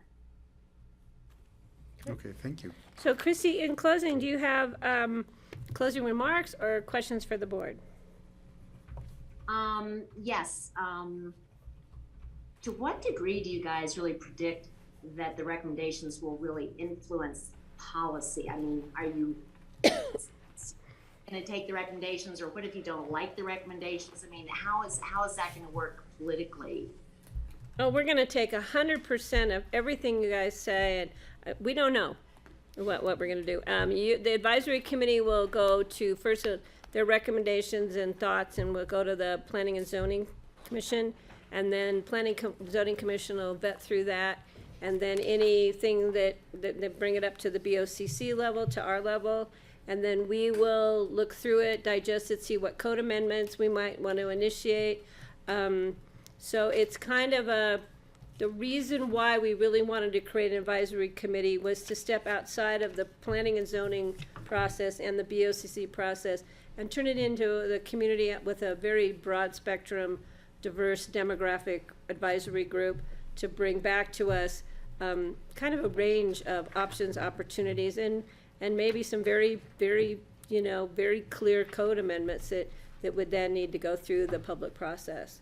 So I think that's kind of the end goal. I'm looking at my board to make sure I haven't misstated anything here. That's kind of the end goal. And it should be a fun journey. Kelly? Kelly's gonna correct me, I know. Yeah. No, I just would add, we weren't prepared to move forward as a board on these policies without the robust community input. So, this is, I think, a real precursor for us to be able to make sound decisions, is what I think. Yeah. Have you done this before? Have you had advisory committees before? I'm sorry, I don't know that myself, but has it been pretty successful in the past? Well, yeah, well, we had the airport advisory committees, which was a long process, multiple different levels of committee. The end result was a common ground recommendation to the Board of Commissioners, which we then took seriously to heart, made just a few like wordsmithing, language clarifications, and moved that forward. But that was a very long process. We learned a lot from that process. So we're kind of taking this one and kind of thinking about what we did at the airport, but fine-tuning it just to growth management. And my final question, because I know we need to cut it short now. It's okay. Are you guys finding the kind of folks that you want for the committee? Not that you want, that you think would be the proper contributors for the committee? Are you pretty pleased with we opened it up again for a short time because we kind of felt that there was some demographics that we weren't hearing from, and I think that the other applications. I think we have a good selection. We have almost 70 applicants.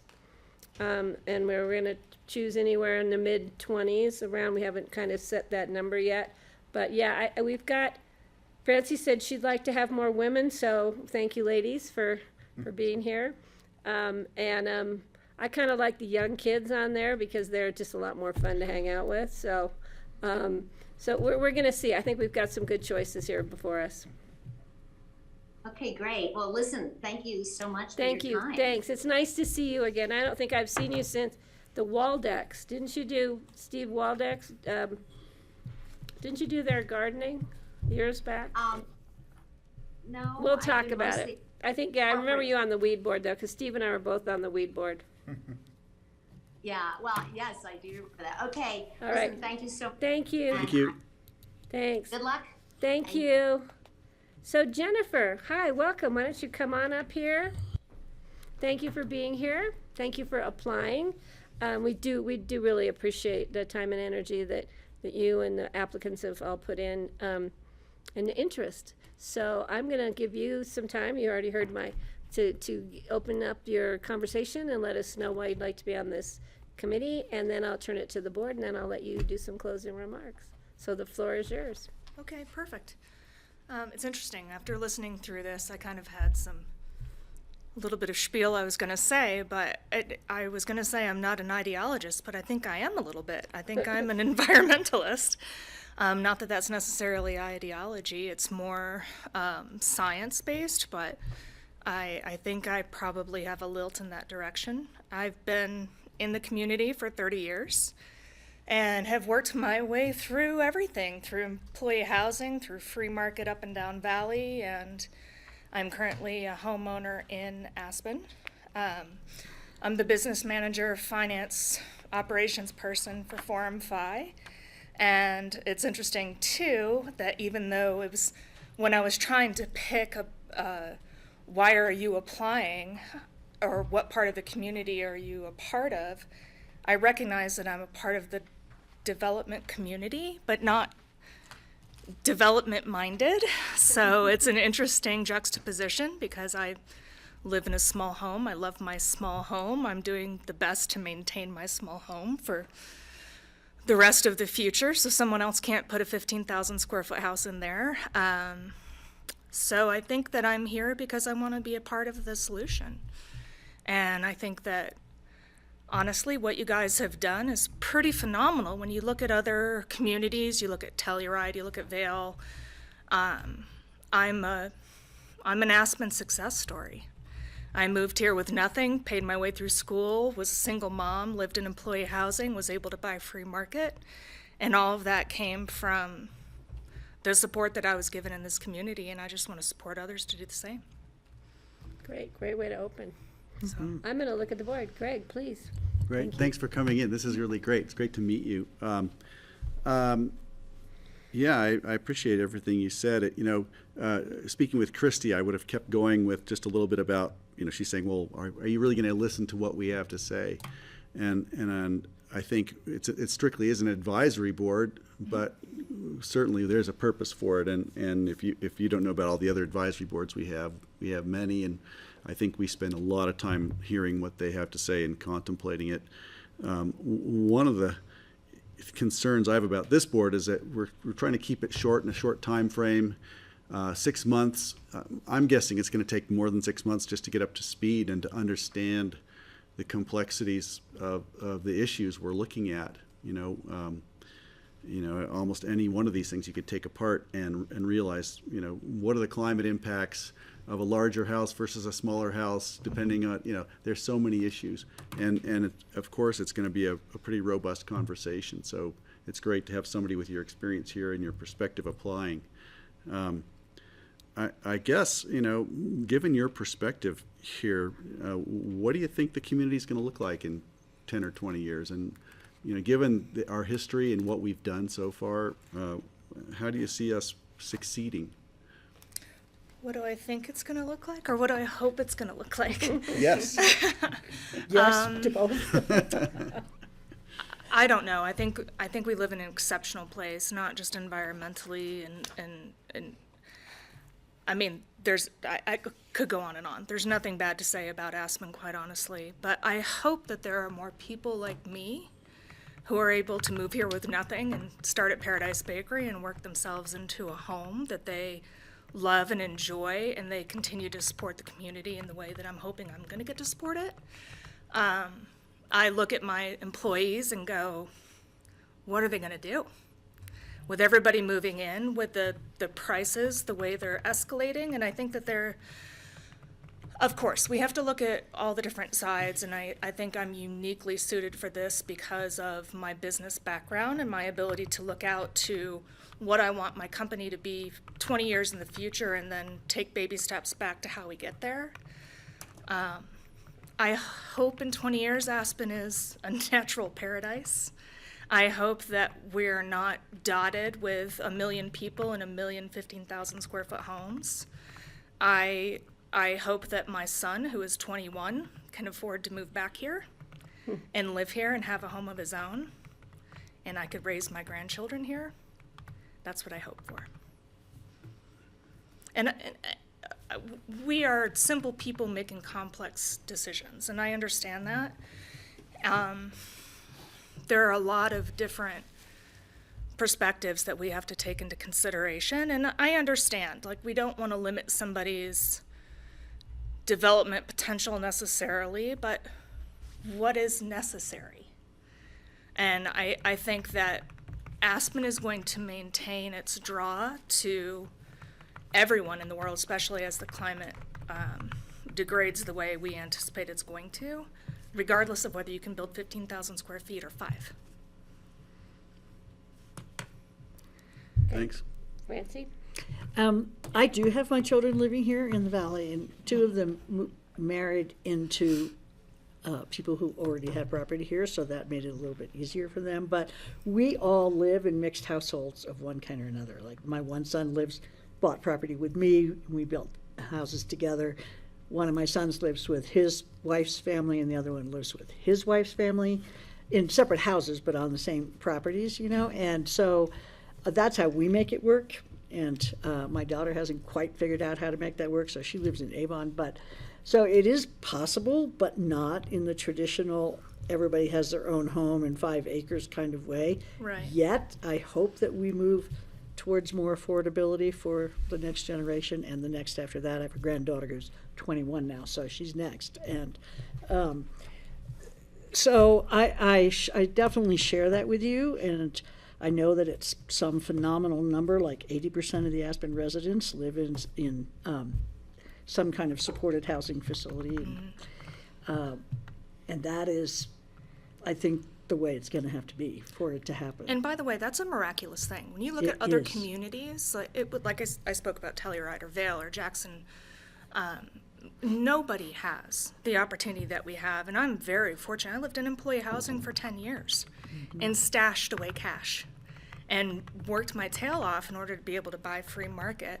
But that's part of the passion that I love about this community. Like you want to be here so badly that you will do anything to make it work. So I do think that my son will be able to move here when he graduates from college. Eventually, hopefully not in my house, but I do feel like he'll be able to make that work too, just for the support network that this valley throws to the community. So as somebody who loves this community and has figured out a way to make it work as a professional person, somebody who actually works here, what would you say to somebody who bought property, let's say 5 years ago, and now they're ready to build, and they thought they were going to build something that would be a major investment for them, and it was going to be 15,000 square feet, and let's say you guys recommend that we change it to be a maximum of, I don't know, just a random number, 8,000 square feet, and they say, well, what, you've destroyed my whole future. I've put all my money into this, and now I can't do what I was going to do. What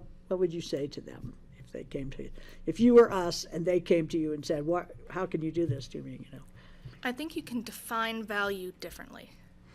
And I think, you know, for myself, I'm grappling with this a little bit right now. My house is 2,800 square feet, and I'm actually trying to get it into Pickens County Historical Register in exchange for halting development rights on that lot, specifically because I don't want it to be developed. If something happens to me and it goes somewhere else, I don't want that. I think the value, and from a business standpoint, being in this industry, the value is still there. I think that's actually a problem, because I think as we halt development rights, the per square footage value goes up. And so what are you doing, making it more exclusive? That's the big challenge here. Exactly. I don't think the value goes down. I don't think what people are complaining about is value. I think what people are complaining about is how they intended to live. And that's a different thing. And I think we're all gonna have to adjust our thinking a little bit as, I mean, in the next 20 years, we're gonna have a big reckoning about what's happening in the environment and what we've done to it. I mean, at some point, you're going to have to make uncomfortable and unpleasant decisions and implement them, and people might be upset. Are people going to leave Aspen? No, Aspen is delightful. Where are you going to go? So I think that there's going to be a discussion about value. Great, thank you and so what much. is valuable.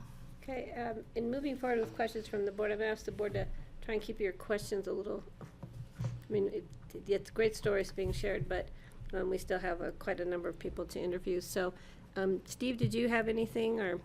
Yeah, just real quickly, I'm curious about your design firm. What kind of work do you do? All the things we don't want to talk about. No, we do a diverse amount of work, and we're doing a big shift right now towards sustainability for that purpose. I think historically my firm has been known for capitalizing square footage. That has shifted substantially. We're focusing a little bit more on quality over quantity, which I'm hoping everyone is going to move in that direction. Well, they are, whether it's forced or not. But so we're looking in a lot more into sustainable design. Thanks to you guys and to the city of Aspen that you require a substantial amount more than other places in the world. So what's great is when you go to other locations, like we're above and beyond on a sustainability front. So I'd like to say we don't do 20,000 square foot first and second and fourth homes. We do. There's a balance between supporting the lives of 35 families and what's your passion. So I would like to say that our work is all sustainable. It's not. It absolutely isn't. Okay, I'm going to let you do some just closing remarks or questions. Great interview. Thank you very much. Well, I actually don't have a lot of questions after sitting through the last two. This has been great. I wish I'd sat here all morning. You can always watch this again in reruns, and if in the middle of the night, if you can't sleep, turn this on. I can't sleep ever in the middle of the night. I will say this, I'm very passionate about Aspen, about this community, about Pitkin County, a long-term local, long-term investor in everything that this valley has to offer. I think that I'm great for this position mostly because I'm very good at seeing a future goal and backing into that. And that's what I do for a living, is wrestling cats into an area to come up to one Me decision too. and say, right? To say, okay, this is where we want to end up. How do we take the steps to get there? It's not going to be an easy conversation, but I do believe the truth lies somewhere in between, and I think I can get there. And so, you know, I have 2 kids in the valley, 3 grandkids, Glenwood and up. I Yes. have hopes. Yep, it does happen. I'll say this, if you guys have any other questions, feel free to We reach out. know where to find you. Thank you. Thank you so much for coming in. We do appreciate it. Okay, thank you. Thanks. Thank you. Yeah, thanks. Thank you. I enjoyed hearing from you. Okay, and I think we have Brian here in the room with us. Yes. So Brian, I'm gonna bring you on up into the hot seat. How are you? Good, yourself? Good, and thank you for taking the time to apply. We appreciate it. And I'm gonna let you open it up. I'm gonna let you say a few words, and then I'll turn it to the board for some questions, and then I'll let you close us up by saying a few closing remarks. And since it's such a short period, what do you want to hear from me exactly? We want to hear why you might want to be involved in this advisory committee and what you might be bringing to the table Okay. in this much time. In a nutshell, I've been in Colorado 31 years. I've been in this valley 8. I was working for Structural Associates, and I'm with Hanson Construction now. I had my own design build firm in Steamboat for 18 years and did everything from cabinets up to land planning. And I suppose the most relevant piece for you guys was that I was on the planning commission there for 6.5 years, which was a significant, I mean, some months it was averaging 60 hours a month. Jesus. You know, a lot for a volunteer position, but it was important stuff that we were discussing. So there was a lot of big topic items, and I felt like even though it was a huge amount of time, I felt like it was a worthwhile venture, just based off of being in kind of a reactionary position with the changes that have been occurring since I've been in the Valley. I'd like to take a more proactive role, and that's why I volunteered to potentially be on this committee. Great, thank you. I'm going to turn it to the board. Steve, I'll let you start off. Thank you. So I think it was your 6.5 years in Steamboat Springs on the planning commission that really caught all of our Okay. attention. So drilling down on that a little bit, I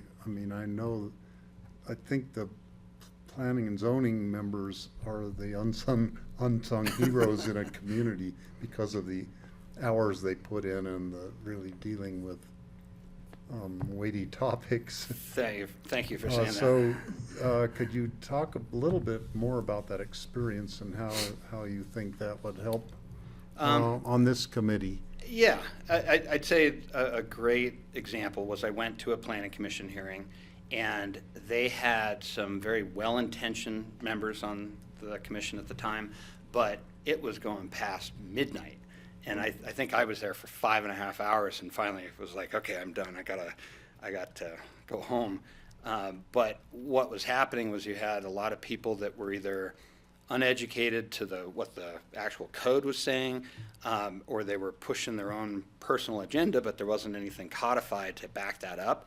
And the conversations would just go on literally for hours on stuff that wasn't relevant. And on top of that, you had a very unclear process for the applicants, and there was a bunch of, what I'd qualify as unwritten rules that, everybody would kind of talk about, but they weren't actually codified. And so my main goal, after seeing what that applicant went through, because that hearing ended up being continued, and they had to go to a second, 5-hour meeting to finally get resolution and get the project approved. So the idea was, how can we put predictability within the process without it turning into a free-for-all? And when planners point to Silverthorne as the worst example of land planning in the United States, and it doesn't take much to draw that conclusion, it's trying to find or strike a balance, if you will, where the community is achieving the goals that they're looking for, and the applicants have a predictable process, so they're not getting bent out of shape going, what do you mean? You told me this yesterday, or the other planner told me something else. And, it just costs time and money, and it's just frustration that nobody needs. And, and being on, call it both sides of the table, I think it's important to try to empathize with both positions. And, it's not all developers or builders or greedy, people that are trying to break all the rules. And likewise, you guys aren't trying to be painful bureaucrats that just cause nothing but headaches. So it's trying to strike that balance, and usually it boils down to just clarity within the code to be able to get there.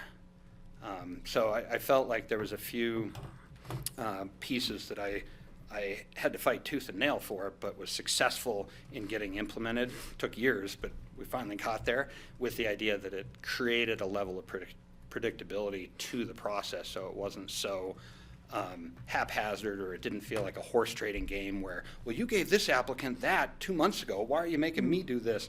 And at the end of the day, what's the final product that the county is being left with? What's our community being left with?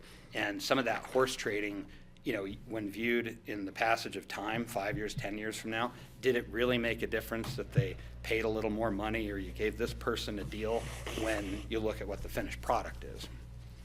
So that was my main goal for being on it, and even though it was a huge time involvement, I feel like it was important and worthwhile as a result. Okay, Kelly, please.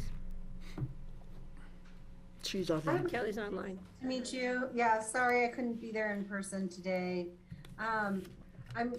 Your points are interesting to me because I think we're in this position for looking at our growth management quota system because it's sort of a built-in horse trading system. Right.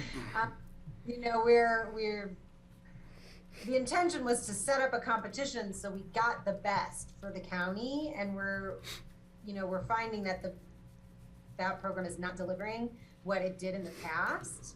And I'm curious as to what your familiarity is with that competition system and any thoughts you have that you would bring to this process. I'd say, and I believe I mentioned this in my initial application, but in addition to looking for clarity so that everybody knows that, hey, the playing field's level, we know what we're all getting into, it's trying to create some level of incentives, so it's not, so there's a combination of carrot and stick instead of being nothing but stick. And I would argue that, and I'm sure there's people that would disagree with me, but there's an expression that I like to use, which is one often meets his destiny on the path spent trying to avoid it. And with all the restrictions, as an example, that have been put in place in Aspen and Pickens County regarding FAR, one of the things that you see almost without exception is that everybody tries to not only maximize their FAR, but play every game that they can to achieve the absolute biggest square footage that they can possibly cram onto a particular site. And I know there's a lot of clients in this town that want to do that no matter what, but I get the impression that there's also a handful of clients that may not necessarily want a property that big, but they've got all their consultants, realtors, et cetera, advising them, you got to max it out, you got to max it out. But they're looking at it going, well, I didn't even want a house that big. And so you create this self-fulfilling prophecy in essence. And I'm not saying that there's some magic solution or some silver bullet to get around that, but that's the kind of stuff that I think we have to be cognizant of, that you can actually create unintended consequences with some of these regulations. One of the things that we've also seen on the mechanical trade side relative to rent fees, just when we're talking about sustainability, is that a number of the trades have increased their prices, so they typically hover just underneath what the penalty would be relative to that that impact on their rent calculation sheet. And it's with rare exception that you actually see something come in significantly less than that. It's just kind of magically equaling each other. So, same kind of thing, like when you're looking at trying to incentivize people, are we going about it the best way, and how do we get there? So again, at the end of the day, the community is left with the best possible product, and we're not going, why did we agree to that 5 years ago? And now we're regretting it. Well, one idea that's been proposed is fractional TDRs. So if someone buys a TDR that gives them 2,500, they're going to build 2,499 at least. Right. Maybe they only wanted 650 square feet. If they could buy a fractional TDR and build what they actually wanted to build. I dealt with that exact question a year ago, and all of a sudden the clients almost being incentivized to build more than they want, just based off of it being available in one big chunk or nothing. And I feel like examples like that are relatively simple solutions without anybody accusing somebody of gaming the system. It seems like that's the better approach to achieve what everybody's looking for. Okay. Okay, Francie, please. Hi. Hello. Thank you for coming in, I appreciate it. Of course. I noticed that one of the things that you wrote about was sort of the durability of a home being one of the important characteristics. Right. So one of the things that I have been hearing more and more recently is concern over demolition of houses that are perfectly viable dwellings, and the impact on our landfill, but also just the impact on the environment. And I'm just wondering what you think about possible imposition of a ban on demolition until a building is, I don't know, some age, certainly not 5 years, which happens a lot. Unfortunately, it's such an arbitrary thing to try to draw a conclusion for. I've worked on homes where it's just not in style anymore, so all of a sudden it gets either demoed or demolished. But the idea that we can create simplistic language that would say that, until that house is X years old, because, where's the grand irony that if it's 120 years old, it's actually an amazing specimen, but if it's 60 years old, everybody's chomping at the bit to tear the thing down. And so I don't know that in its simplistic form that putting caps on those do anything other than just piss people off. So I'd be looking for, again, like some kind of an incentive when it makes sense to utilize the structure, as opposed to it just being a hard cap saying, like the current proposal or not proposal, but the current moratorium that the city put in place with no more than 5 demolitions. Like, what does that mean? Like, does that mean the old shed behind my house, that counts as a demolition, right? Or is it a full house? Is it a big house? Is it small? All those kind of questions don't necessarily get brought into that solution. So I don't know how to incentivize people to not be wasteful or, just follow the current trend of, going for these stark, brutalist, modern, contemporary homes that, the pendulum's going to swing back in a couple years, and then people go, I need some wood, I need some warmth in this. Where somebody, the previous owner, gutted the darn thing and took out all the character that they'll be adding back in a couple years. But That's what keeps you employed. Right. In some respects, yes. But no, and it's, I don't know. I think there's better ways to approach it, but I don't think it's necessarily a simple solution. Well, I appreciate your recognition of the complexity of the issues. No, and I will add that one of the other incentives of why I volunteered for the Planning Commission in Steamboat is and I was personally stuck with this, where we had an old shack that was drugged down by oxen, rubble foundation, and they put a pretty harsh stay on us being able to demo that building. But just because it was old didn't mean it was, some specimen with beautiful doors and trim and fireplaces. It was 7-foot ceilings, and it was literally a mining shack. But just because of an arbitrary date, it was determined to be historic, therefore valuable. I'm a huge believer in historic preservation, but it's trying to preserve something that we couldn't recreate in today's dollars. You just echoed my words from last week. Okay. It's like when the city did a 50-year, their historic was 50 years. Yep. It included my trailer, which is a 1967. Trust me, it is not historic. Exactly. The only reason it's historic is because my family lives in it. Greg, did you have anything? And then we're gonna. Yeah, no, I appreciate what I'm hearing. It's you're trying to figure out how to make it practically function, work better. And that's kind of Without giving away the farm, still getting what we want. It's just right. that predictability. I guess the question is, what experience did you gain, watching Steamboat grow, and you've been in our valley for about 8 years, I think is what you said. Yeah. What do you think is possible for us? I think getting away from the mentality, and you see it in both Aspen as well as Steamboat, where people move there, and then the attitude is, okay, now that I'm here, nobody else can move here now. And seeing that take place over the decades, it's amazing how consistent that process is, or that thought process is, but how unrealistic it is. And again, that doesn't mean that it's growth unchecked like Silverthorne, where it's just a free-for-all of whatever you want to build, whenever you want to build. But at the same token, probably with the exception of Manhattan, the process is just so painful here, or can be painful. And the county used to be relatively straightforward compared to the city, but it seems like both departments are neck and neck as far as how long it takes to get a building permit, how long it takes to get a straight answer from somebody, how long it takes to get a change order approved. And again, it's one thing if you're putting regulations in place that are actually achieving a goal, but too oftentimes it just feels like there's potentially unwritten rules or unwritten laws that certain individuals are employing, even though the rest of us might not be aware of that explicit direction that they're trying to achieve. And I keep coming back to it. At the end of the day, are we getting what we want, or is this? Do you feel like you're just in a straitjacket in a reactionary position, just watching the train wreck unfold? And I would say that the moratorium on new building permits or the moratorium on demos, what is that achieving other than aggravating certain individuals that didn't get their permit application in right before the magic date? Great.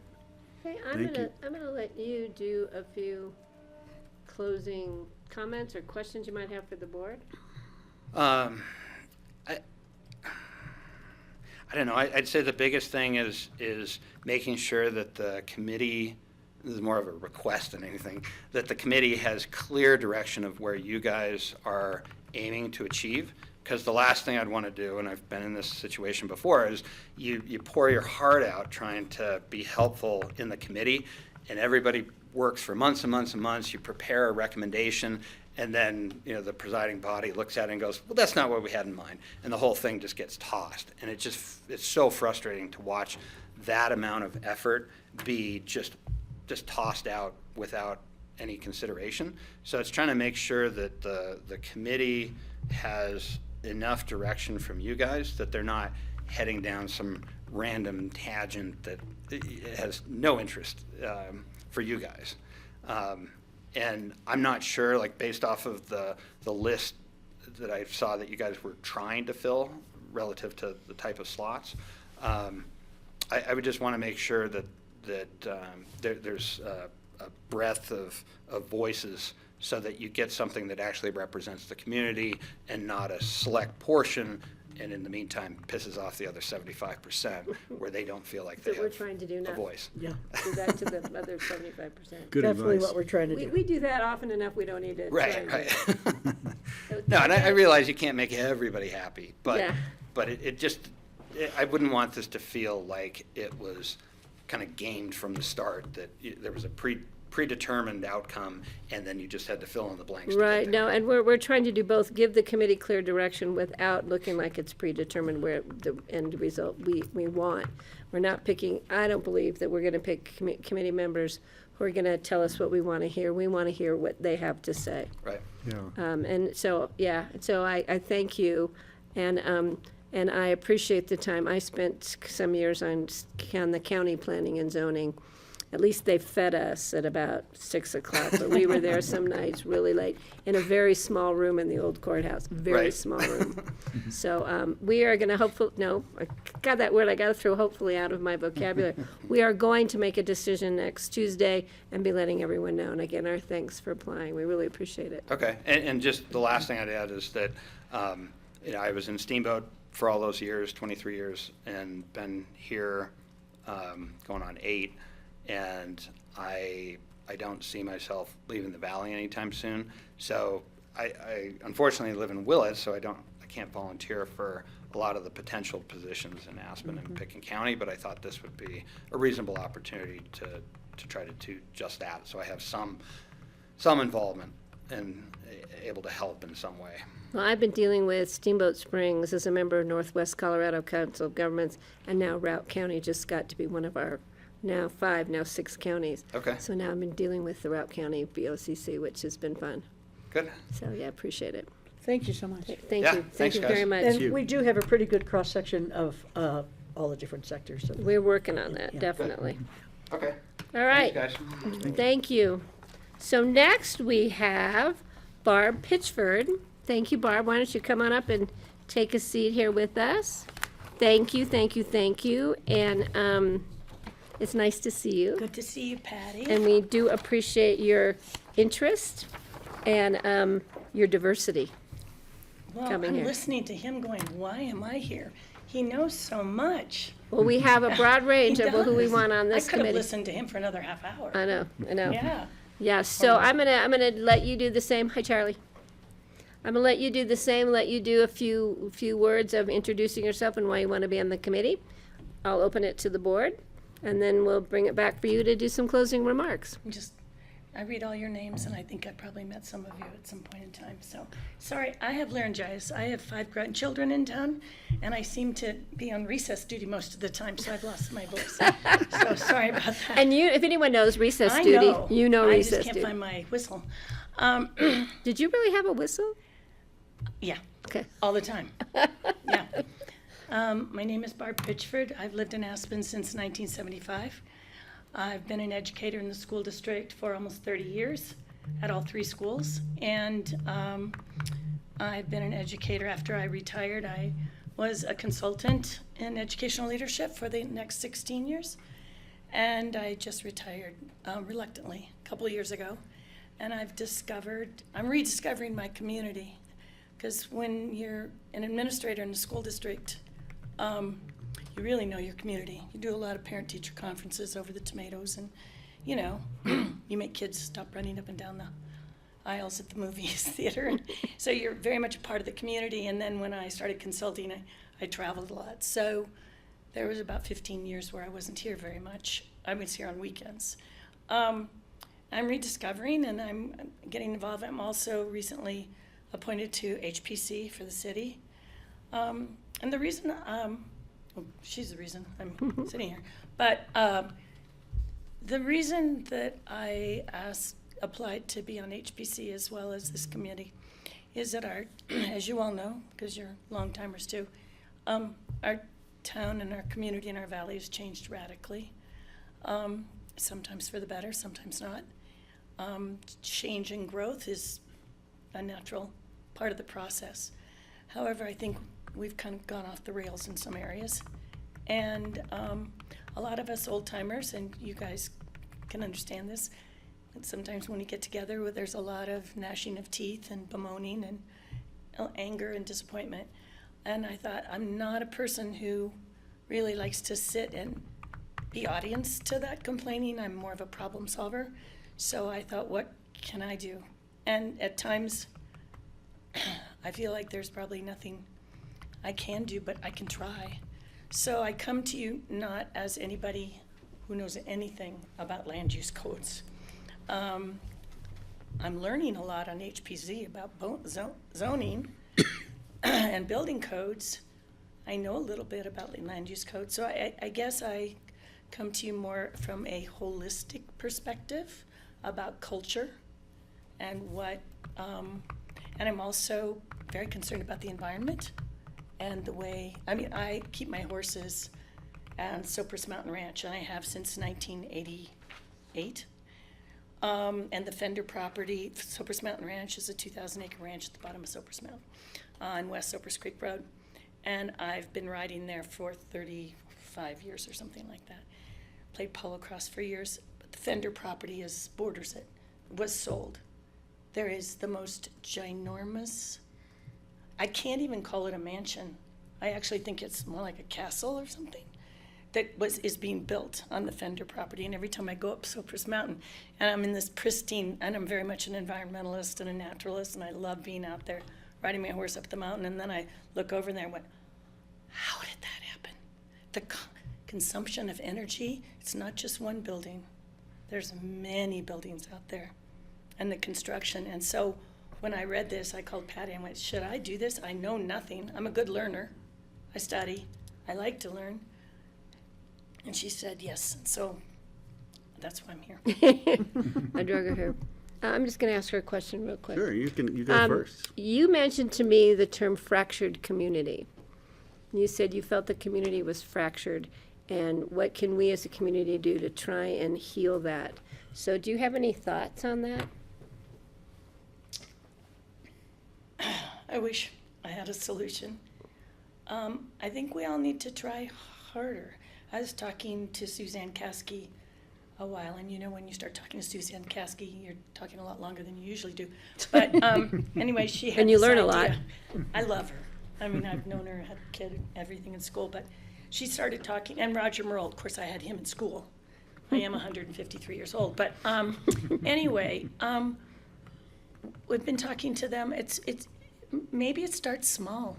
Maybe it starts like Suzanne was talking about, is community get-togethers on Sundays or picnics, because I feel like we don't know each other the way we used to, and maybe that's my biased perspective. But I think we need, even if people think differently and feel differently, I still feel like, you know, you need to get closer, you need to communicate, you need to try, you have to engage. And I think a lot of my generation came here, ski bums, hippies. I happened to come with a real job.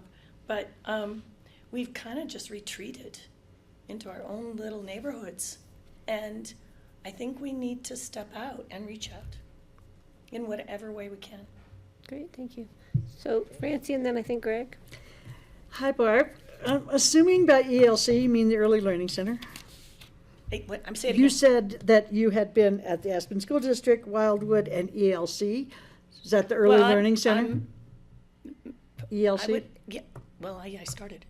I mean, I was the principal at that red and yellow brick building, and the school district, very quickly, the school district had they wanted to sell that yellow brick square block for $1 million to a developer, and we all had young children. And we're all going, we have Wildwood, we have Ruth Stone, you know, and we had Kathy Coffey. And we said, what if we took this building? And so Frank Peters, me being on the school district side and Frank Peters being on city council, we worked really hard to convince people to dedicate that to childcare, to get the .045 sales tax. And when I handed it over, I said, and this building needs a lot of work, I gotta tell you. Yeah, ELC, we started it. Well, so is that the same ELC that then moved out to ACS and on the campus there up at Woody Creek?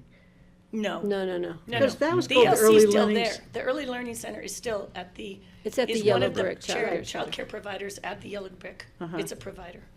Okay. And yeah, but we dedicated the building to childcare for a variety of providers. Okay, I see. Yeah, So up at Wildwood, the whole parking situation for people using the river now, have you been involved with that? No, but I used to be on the Wildwood board a long time ago.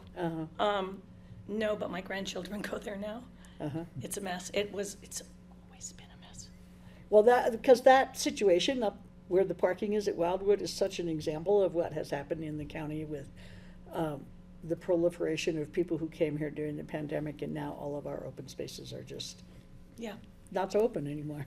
Yeah. And pretty crowded. So I was just wondering if you were familiar with that. No, but I'll make it a point to.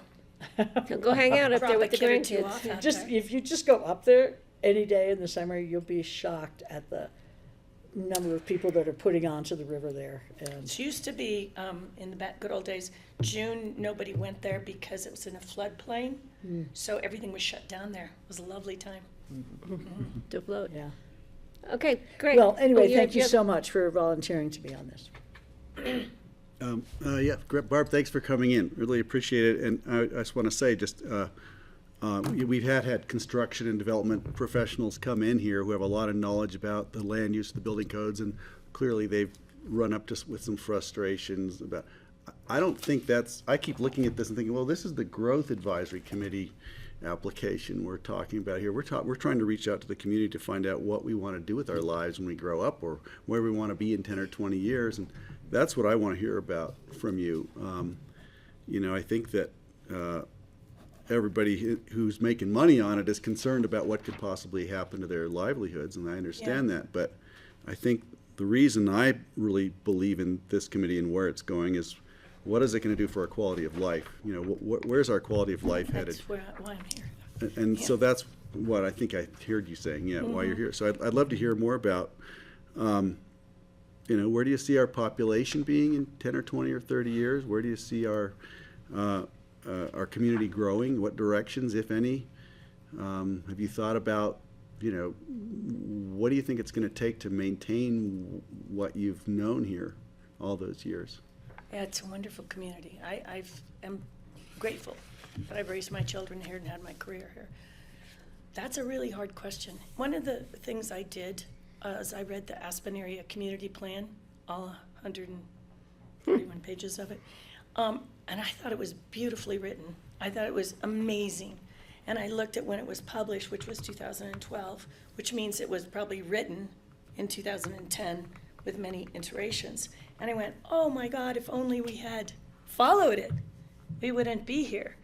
So I don't have answers for that, but I know people come here because it's an amazing place, the environment, the culture, the community. But they come here, and then I kind of heard this, I don't know his name, but then they're not willing to do what it takes to sustain our culture and our community. They want to change it. And I don't know, and sitting on the HPC with all these rules and all these regulations and all these kinds of things, but it seems to me that, this is going to be a little radical, but if you have enough money, you can kind of get around all these rules and regs. And I know this is radical, and I say it maybe a little bit naively, but I am adamantly opposed to TDRs, adamantly. I know what they are, and I know why they're there, but it's why they can build that thing on Fender, is TDRs. So I know you need a carrot, but I think we kind of got the carrot wrong. So what I would like to do is, for the culture and the community, I don't think rules and regulations, and I think you have to have rules and regulations and processes, but I think it takes the heart and the energy of the people who live here to try to gather, to try to connect. I think the structures that we're seeing are just symptomatic of kind of we've lost our way. And can I get back to you on that? I have it in my heart. I'm not saying it though. That's what I'm going to be asking. I'm working on it, but you have to start small, and you have to reach out, and you have to connect. It is hard, I will have to say, for people who land here, and there's more and more of them that land here either semi-permanently or they're more transient, but they have the resources to come in and out of here. Instead of, like when we all came, we were here, and everybody talked about cabin fever because nobody could get out because we didn't have the money. We were all working. So I feel like that we've got to figure out some way to create some glue to connect with the people that are here. And I wish I had that answer. But I read your stuff all the time. Thank you very much for all that you write.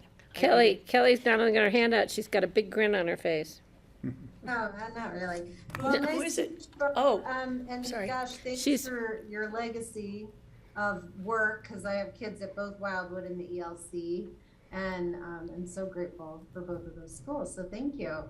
I wondered, because our effort here is endeavoring to tie our land use in Pickens County to help us get closer to our climate change Yeah, goals, which is I understand that. reducing carbon.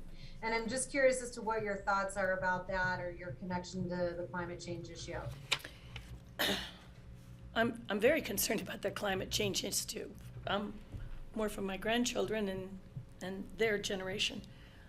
When I drive down to Soapers Mountain Ranch to ride my horse in the morning, I'm driving that way because I live in town, and I see cars backed up. The other day, they were actually backed up almost to Shale Bluffs. And I was like, whoa. And from my quick perspective, it appeared that more than 50% were pickups or construction. And then, of course, I look at all the massive building, and I realize that the industry that is, I'm not an environmentalist, and I don't have the stats, but the industry that seems to be consuming the most energy and creating the most waste is construction. And, just those cars coming up Valley, it's horrifying to me, and why didn't we put that rail in? I don't know. But that wouldn't have helped construction, so I don't know. I think when I read, and I actually took a screenshot of it, of what you were looking for is an advisory committee to give you suggestions on land use code related to mitigating the impact of growth. I thought, I don't, again, know the answers, but I'm good at homework and talking to people. But I feel like that whole building, that whole growth thing is really critical to the health of our valley. It's really critical. When I look at, and this is just snapshots, of West Soapers Creek Road, where there's, all these construction trucks coming up to build this ginormous house. That has a huge impact. And if that's the visual. The probably not so visual are, just the cars, what can we do to reduce the consumption? And the solar farm I'm pretty excited about. I don't know, I'm very concerned. Again, I wish I had these answers you guys are asking me. We're working on. That's what we're working on. Okay, any other questions for Barb? I'm good. You good? Barb, do you have any questions or thoughts in closing for us? Thank you for being here. You're welcome. The last gentleman that was here, when he said, just be clear for the committee, I would ask that of you. I've sat on so many committees that we work really hard, blood, sweat, and tears, and then like that Aspen Area Community Plan, that's the biggest travesty of all. And I would appreciate your clarity, and we'll be there for you. Thanks. And I thank you all.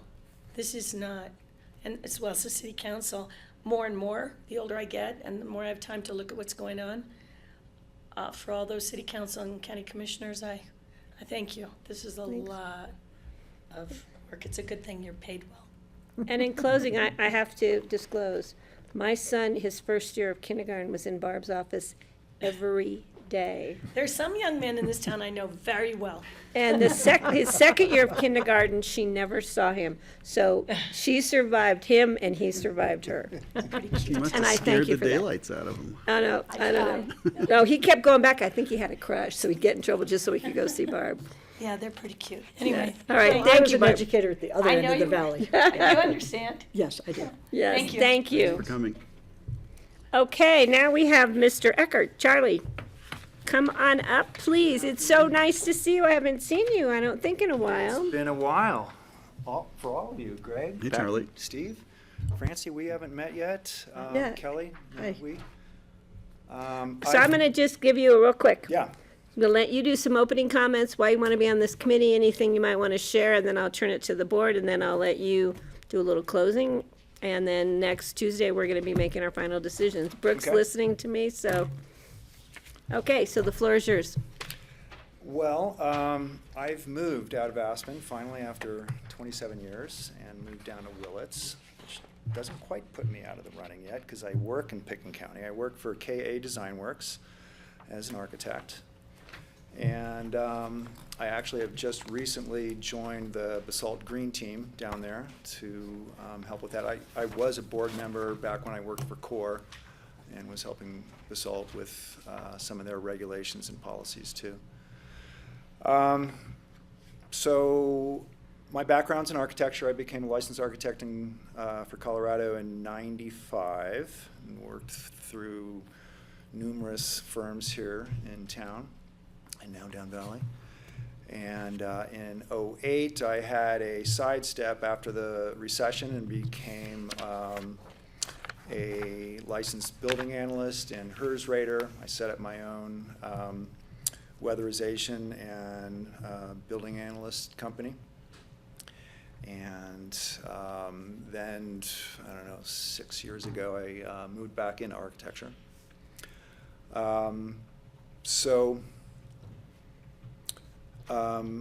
As far as volunteer organizations I've been involved with, I've been on the Aspen Open Space and Trails Board as chairman and longtime board member.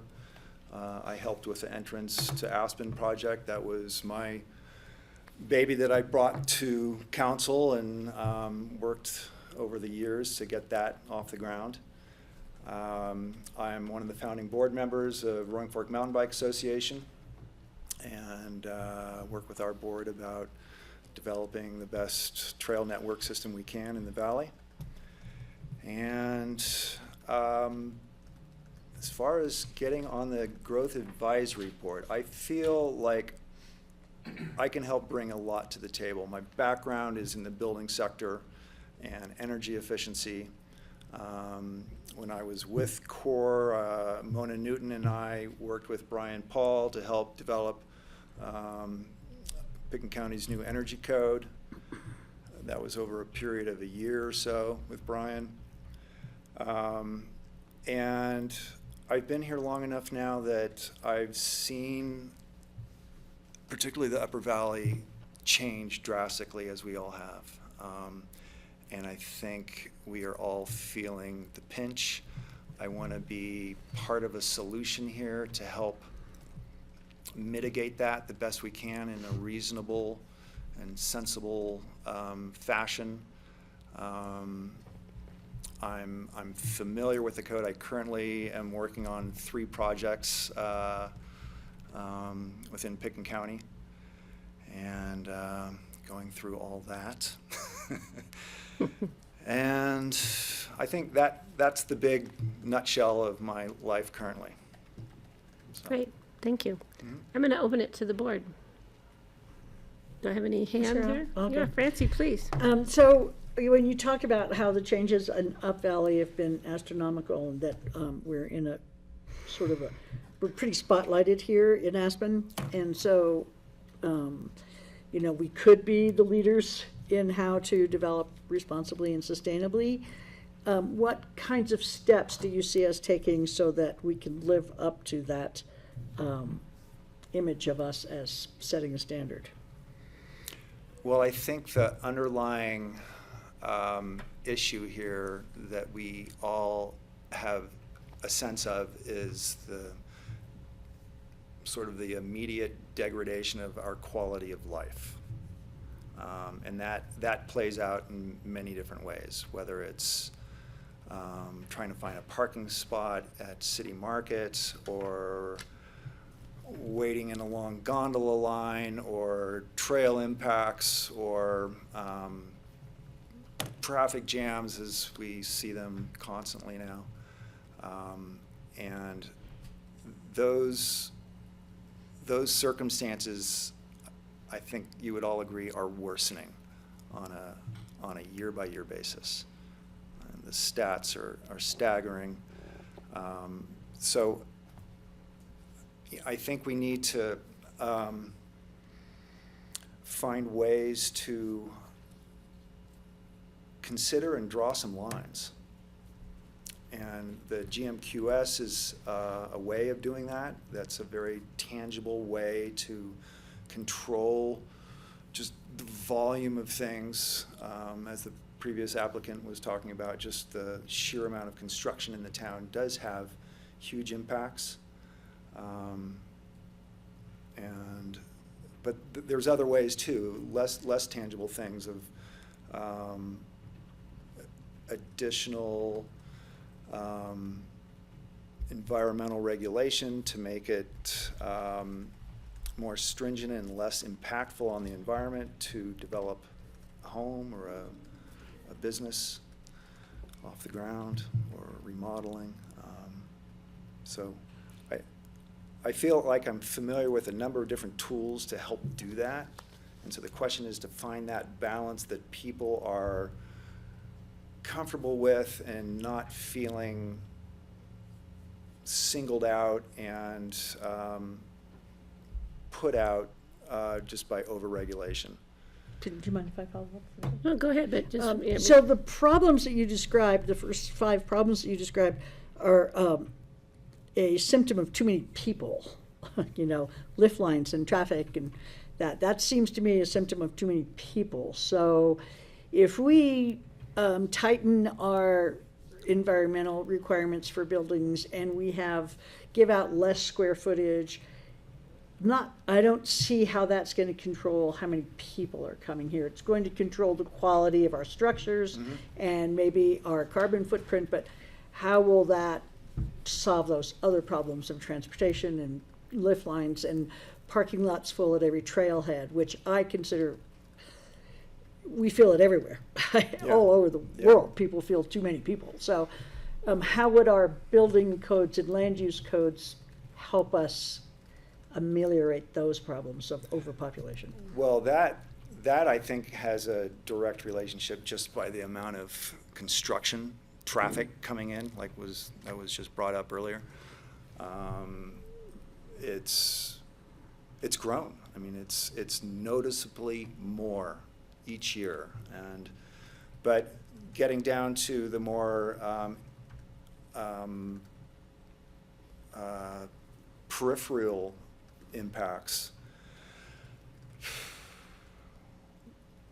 we're doing it in different arenas. You know, the Forest Service is working with Picken County on controlling access to Maroon Bells and the 4-pass loop and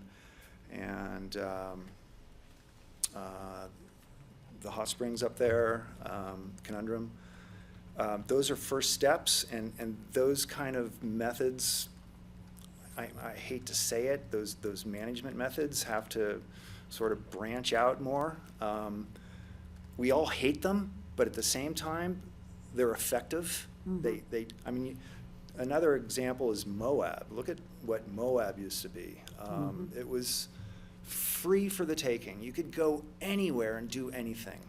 And that's exactly what happened. And it ruined the environment up there to a large degree. And so the BLM had to buckle down and consolidate all the areas of camping and trail access, and it's worked. Yeah. It's actually manageable up there, and it can handle a larger volume of people. So I mean, I just bring that up as a tool. I don't really want to go down that route too much, but it works. Okay, So, thank you so much. yeah. Great. Any other questions for Charlie? Steve or Greg? Sure. Yeah. Hey, Charlie. Thanks for coming. You know, I guess the words that are always on my mind lately have just been, you know, is there such a thing as steady state when it comes to, you know, a community? We talk about growth. Growth is a lot of people just assume growth is necessary and it's a given. A lot of communities rely upon it to maintain their economic, you know, machines.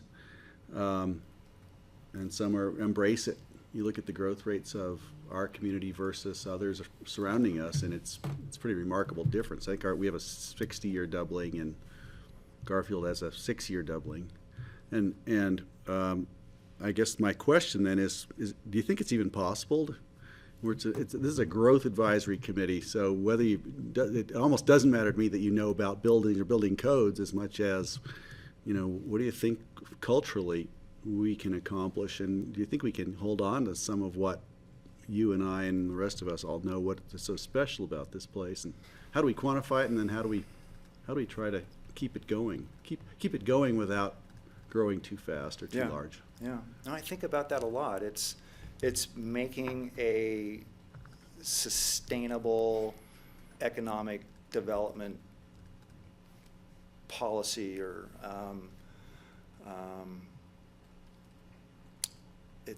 it's not an easy thing to do. I think what we're ultimately trying to do is that, and perpetuate a ongoing, comfortable, enjoyable, very attractive, and also an economic engine for the county. But to take growth out of that equation, which is sort of, I think, what you're asking. If you take growth out of it, if you're not constantly expanding, how do you economically sustain a community? And I would venture to say we would be one of the first counties to do that, and we should lead in that direction and try to do that. But the economic pressures in the Upper Valley here are so enormous. So the dollar is always at stake with every decision that every homeowner and tourist that enters this town makes. And it's hard to take that sort of expansive concept away and say, no, there won't be any more restaurants. And that's a bad example, but we can't continue to build into our growth boundary and beyond, and expect the quality of life to really be what we know it as today. So I would just say that it is a state that we should strive for, try to create a status quo that's sustainable. Yeah, kind of like trying to manage growth without growth managing you. Yeah. So, Steve, did you have anything, or Kelly? Because we're Well, no. I've known Charlie I've known for Charlie for a long time. I Yeah. know what you do and what you've worked on. I feel good about your knowledge and experience and your values that I think would be beneficial to this committee. The tough part for us will be we have so many people who have applied for it to limit it, to whittle it down to a manageable size. Yeah. To make a workable committee. So You guys have a big task ahead of appreciate you you. applying for it, though. Thank you. Thank you. Charlie used to be my next door neighbor. I have a new fence in back now, Charlie. Doesn't have the gate in it for the boys to, or the partiers, the boy partiers to climb through anymore. Yeah. Kelly, did you have anything for Charlie, or I'm gonna turn it back? Charlie, do you have any thoughts, ending thoughts or questions for us, or? No, I mean, I'll stay closely tuned to see how you guys are going to work through this and select the final task force. And I look forward to being on it if I can. It'd be great. And we haven't really determined this, we may not have some little subgroups that branch off, like climate issues, energy issues, or we haven't, so we don't want to get it too broad like the airport, because we really do want to keep it to about a 6-month time frame before it goes back to P&Z and then gets kicked up to the BOCC. Yeah. So, and we'll have a facilitator and for this new advisory group, so staff will be part of it, but we'll have somebody kind of keeping things flowing, so. But it's nice to see you. Good to see you guys. Okay. Thank you. And thank you very much for your time. And Next, we have the esteemed, do I have to call you something fancy, sir? Or can I call you Brooke? The judge. Brooke, come on up. Nice to see you. Nice to be seen. So I think you kind of heard the spiel. I'm going to let you have a few words and then bring it back to the board. And then next Tuesday, we will be finalizing this, so please, and thank you. We do appreciate your applying and your time. All right, well, by way of introduction, just a little bit like Charlie did. My name is Brooke Peterson. I've lived in the Valley and in Aspen and Down Valley since 1975. I have been the Aspen Municipal Judge since 1978, and which I think may or may not be some sort of record in the I think it's a state of record. Colorado. I was, when I was appointed, I was the youngest judge in Colorado. Now I'm one of the older ones, so 40-plus years on the bench. I was away on the board here, so. I have also been a practicing attorney for about the first 20 years of my career here, and then after that, some clients of mine convinced me that I needed to partner up with them, and since then I have really not practiced law, but have brought my legal skills to various business development and development. I've served on at least 2 land use revision code committees thus far. I think I may have even served on 3, 1 in the city and I think 2 in the county. I recently underwent a pretty severe medical issue, which accelerated my relinquishment of almost all of my administrative responsibilities at Ajax Holdings, which was my partnership with Sharif Suki and his family. I am now still the city judge and still sit on a board of a company based in Houston, but the timing on the creation of this committee, or task force as it may be referred to, is unique for me because I now have more time on my agenda, or more time to devote to outside activities. As far as my volunteer work, I was the president of the Aspen Valley Ski Club for 14 years. I served on the Aspen Community Foundation for 6 years on that board. I've also been on boards of other nonprofits, but at the present time, I am not sitting on any nonprofit boards, which again frees up some time. I'm interested in serving on this committee. Unlike Barb and Charlie, both of whom I respect, I don't believe that TDRs are necessarily a bad thing, as Barb seems to believe. And I believe that we have land use approvals sitting out there that we need to recognize that they're based on TDRs, and we need to recognize how we can deal with that. I think given my, for lack of a better adjective, vast experience in all aspects of dealing with the land use code, enables me to bring some insight to the commission that from both the legal perspective and the practical perspective. Right. So there you go. Thank you. I'm going to look to the board for questions for Brooke. Steve, I think you're. Brooke, one of the things that we were interested in is potentially reducing the maximum house size in unincorporated Pickens County to something that is smaller and would be more energy efficient, because that's one of our main goals, is to achieve the climate change action kind of steps that we need to take to reduce our energy use here. So you've been involved in, acquiring rights to build some pretty big houses over the years, but what's your sort of philosophical feeling about that, reducing house size? Reducing house size just for the sake of reducing house size may not be an adequate answer. I do think that somebody needs to probably explain how we got to 5750 in the first place. That's something that we can look at, the committee can look at, and if it becomes apparent that the house sizes should be reduced because of that and because of its impact on the energy world, then in climate change, then I would not necessarily oppose the reduction of house sizes.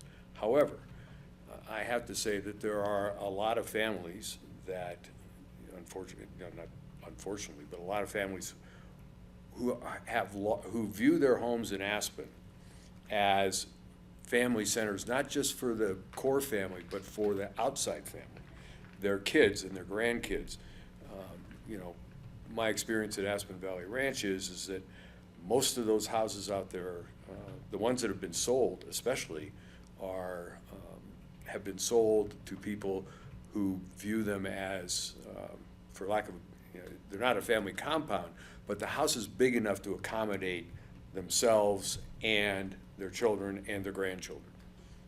That's one thing that I think that we need to recognize, that sometimes we're doubling up on families, or in some cases even tripling up on families, and that needs to be dealt with and examined. So. Okay. Okay. Thanks, Brooke. Greg, do you have anything for Brooke? I was just thinking when you were talking about that, about, Bandar, when he built his house, he had to have his family, he wanted to build it big enough for his family, and I think he did, 55,000 square feet and 27 bedrooms and bathrooms, and you think, well, okay, they would all fit. I don't know if they all came ever. But there it was. Well, I know I was never invited up there. I was invited up there and I got busted by security twice in one visit. You got invited, but then the security wouldn't let you in. They wouldn't let me out. I was taking a plate of desserts. Well, I don't know, Brooke, what do you think? Paper plate. What would be your vision for the community in 10 years, 20 years? What would you like to leave as a legacy for our community? Other than what you've already left. Other than what you've already done. I have to speak personally.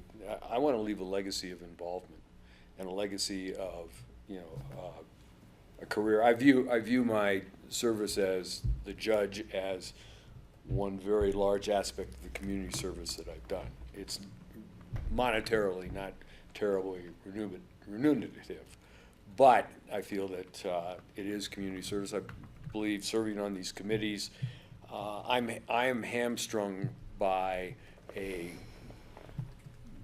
judicial ethic that doesn't allow judges of any level to really participate in politics. But judges are allowed to participate in organizations such as this. And I just think that that is one thing that I will continue to do as I write the next chapter in my life. So my legacy is to be a great deal like all of yours, the service that we've done. Right, okay, I guess I was trying to be more specific about what's your vision for the actual community itself, for the, the growth I think of it's the community, not, population, I have to say honestly, I think it's naive to think that we can turn back the clock, because we can't. We have a community that draws people from around the world and gets mentioned numerous times in movies as one of the luxury resorts in the world. I think I don't see any reason that's going to continue because people feel safe here. Now, unfortunately, given what we've witnessed in Highland Park last week, that could definitely happen here. But people are going to be drawn to Aspen not only because of its climate and what it has, but because they feel safe. And I don't see that changing. It's going to be up to us, all of us that are here on a full-time basis, and our children and our children's children to find, don't want to use the word remedies, find solutions to the problems that we see and the problems that we recognize, with the recognition that, as I said, we cannot turn back the clock. I would like our community to continue to be what it is, and I think that it's a good example of how to try to deal with problems and how to try to deal with issues. I have to say, I travel a great deal for business and otherwise. Sometimes our problems that we think are so great traffic-wise, pale in comparison to some of the things that I've been involved in other places. Yeah. So, Good So- to keep that perspective. So Brooke, is there anything else that you would like to add or questions for us before I we? don't really have any questions. What I would like to add is that what I think I would bring to this committee is, among other things, is I have been in a leadership role in large and diverse organizations for a long time. I think that I can bring a perspective of and skills to management of the committee. And I think that's important, because the committee will not present you with what, or P&Z with what you might want to hear or might see unless they're well-led and unless they can focus. And I think I can bring that, help bring that focus to the committee Great. on an administrative level. Thank you, and it's nice to see you, Brooke. It's good to see I don't everybody. see you as often anymore. Well, that's because we don't have the EPA and I know. anybody to deal with. Yeah. All right, well, thank you very Great, much. Good thank luck with you. your choices. I know you've got a lot of really good candidates, and I appreciate the opportunity. Great, to be thank here. you, thank you so Thanks. much. Okay, board, we have one more interview, and then I'll let us take a break. Just so you know, we're running a little behind, but You're doing a great job with the time. okay, we'll take a little break before we do our other interviews. Okay, so So I'll promote him to panelist. Chris Kiley. Chris Kiley.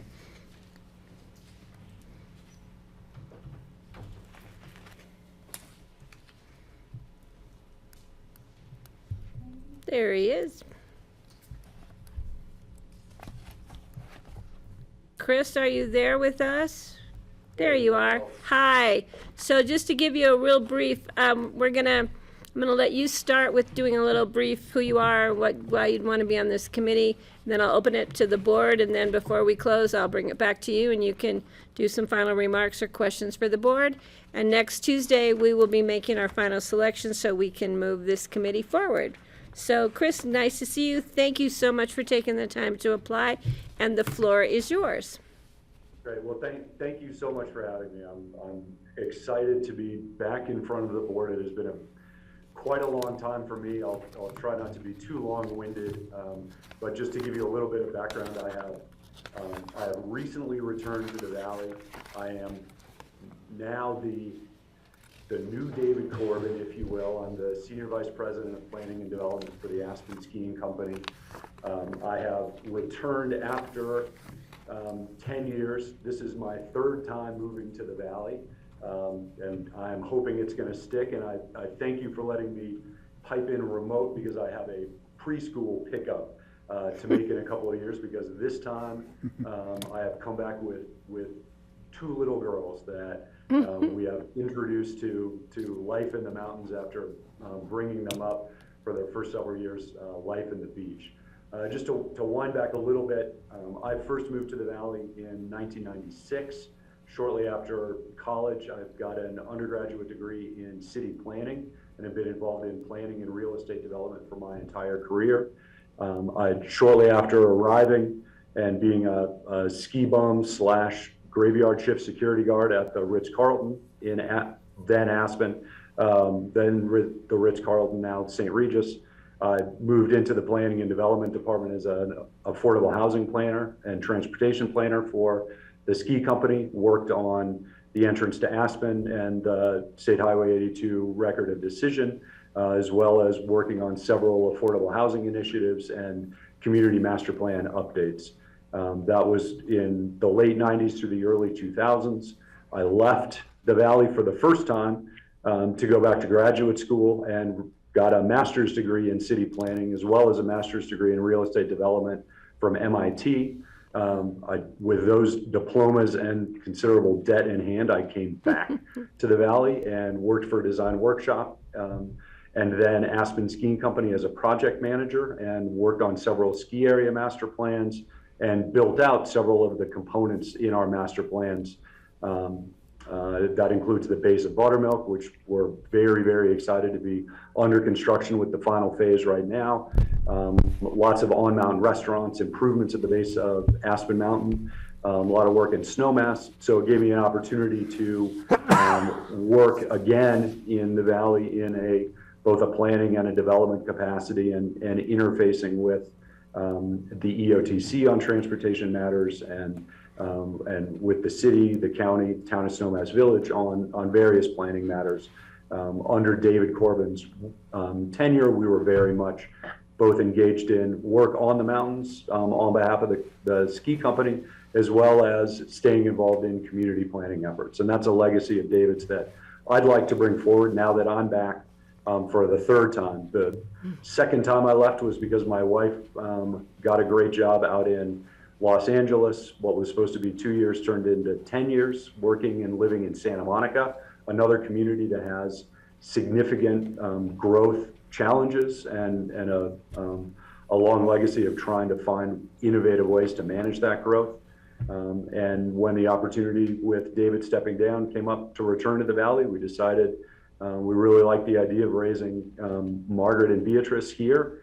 Moved on New Year's Day in the middle of one of the craziest snowstorms in the last 65 years, and have been really enjoying it ever since.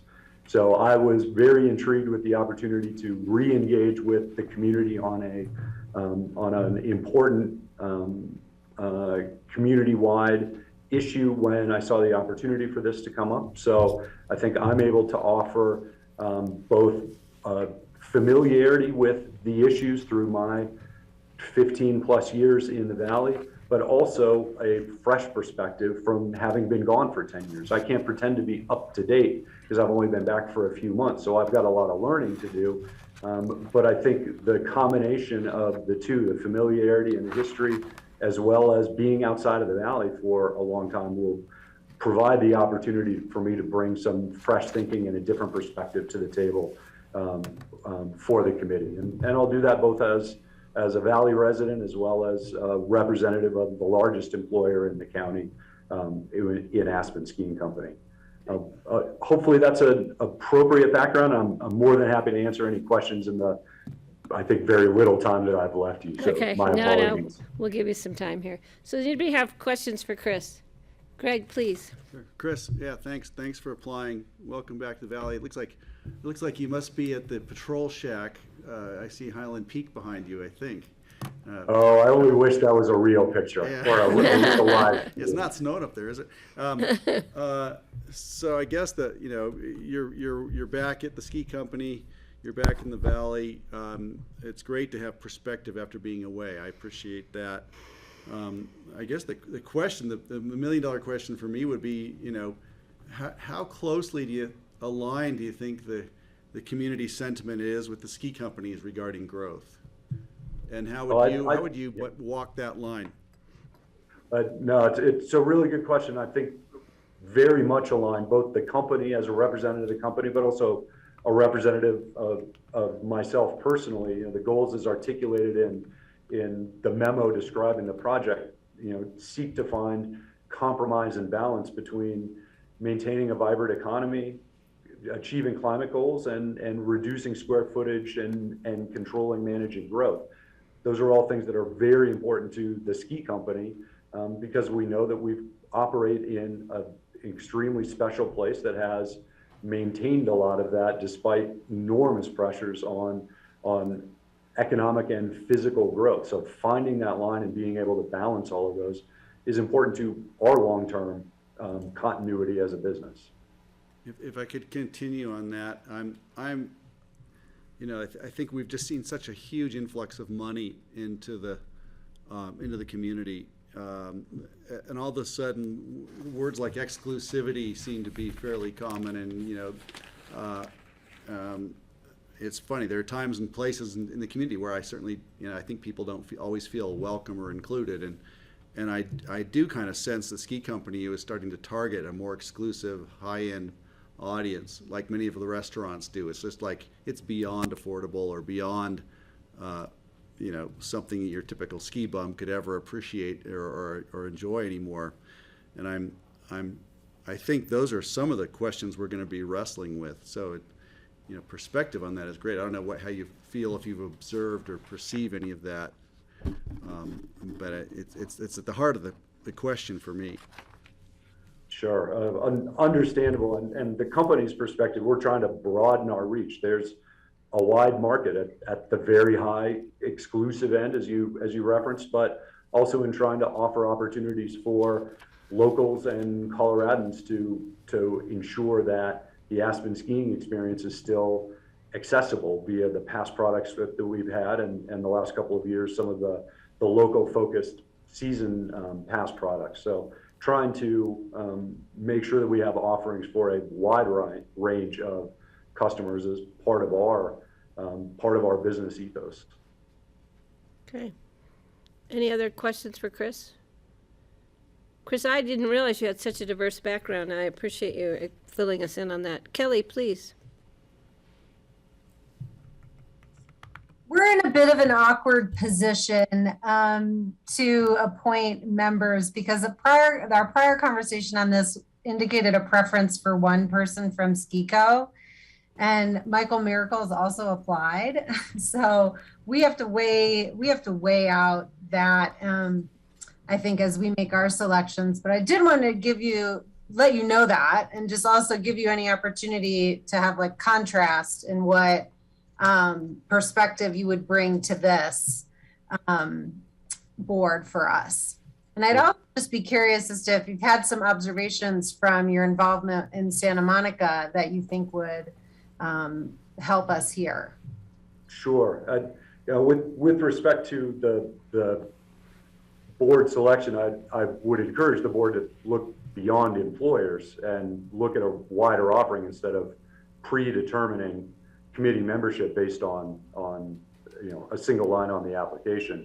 I think that Michael and I both have a lot to offer separately beyond our affiliation with our employer. In my case, I've got a planning, educational, and professional background, and like I said, that more recent 10 years of experience in another community, which is vastly different than Aspen-Pitkin County, and in many ways remarkably similar, down to seeing Cloud9 hats on the street and seeing a lot of kind of commonalities in there. But also, again, a community that's pressured with growth, that's pressured with a resort or a visitor tourist driven economy that's trying to be broader, trying to wrestle with climate change, which is profoundly impacting the coastal communities in California, whether it's change in sea level on one side or raging forest fires on the other side. I worked on a project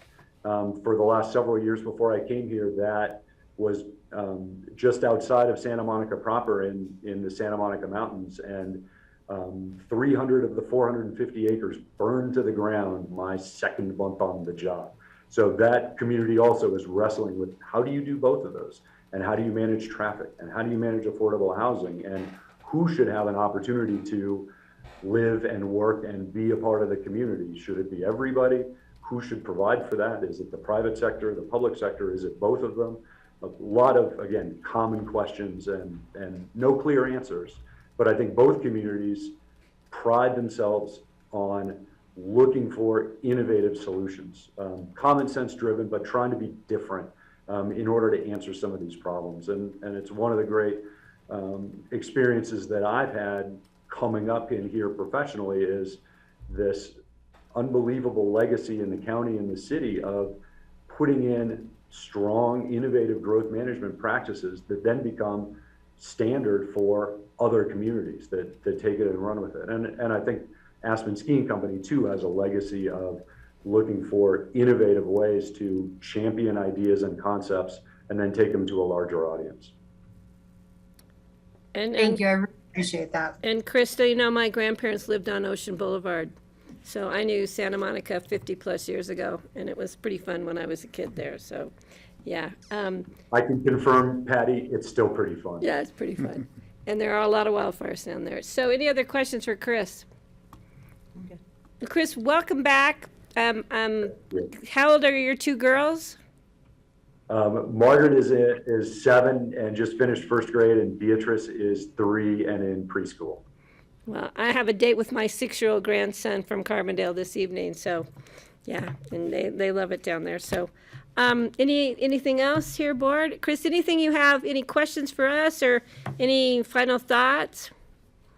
Thank you for the opportunity. I have seen a long list of applicants, so I know you've got a tough decision ahead of you, and I wish you the best of luck in finding a well-rounded, broad perspective of people to come together and engage in this issue that I don't think the committee is going to solve, but I hope we can really put a lot of good effort into moving the issue and the discussion forward.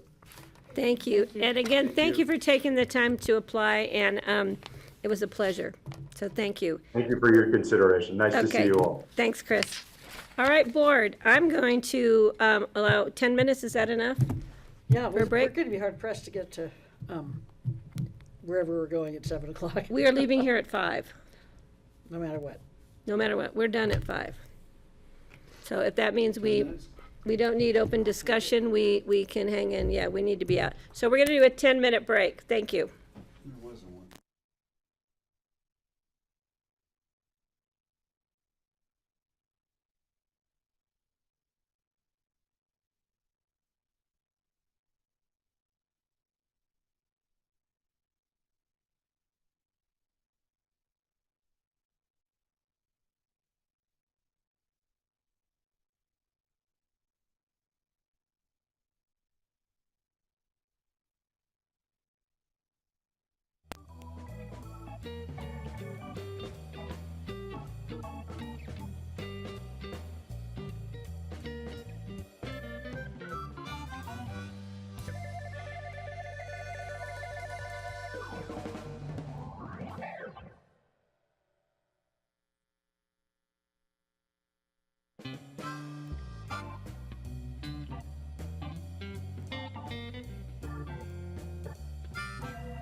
Welcome back. This is Tuesday, July the 12th, 2022.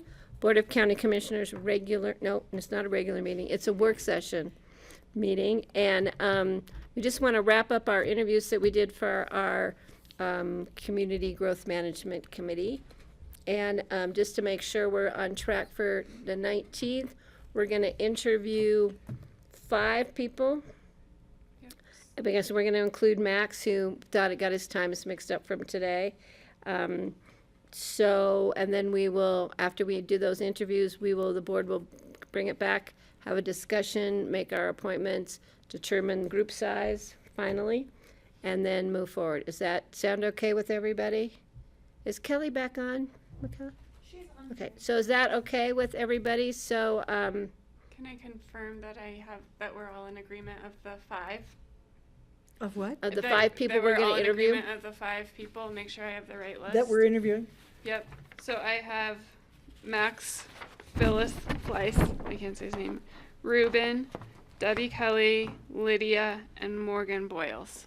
Those are the 5 I have. Is that correct? Okay. Yeah, and I don't know, how did we come up with Lydia and Morgan? So Lydia and Morgan are the 2 in tier 2 in your newest summary. Okay, that we haven't. Sorry, tier 3. You're correct, Steve. Tier 3. That And Debbie Kelly too is in that, and Yep. Max because we missed him. And Ruben had actually requested an interview, and he finally got back to us on Sunday. Yep. So we're gonna allow him to be interviewed. And you interviewed the other folks in tier 3 today. Okay. All right, is everybody good with that process for next Tuesday? Yeah?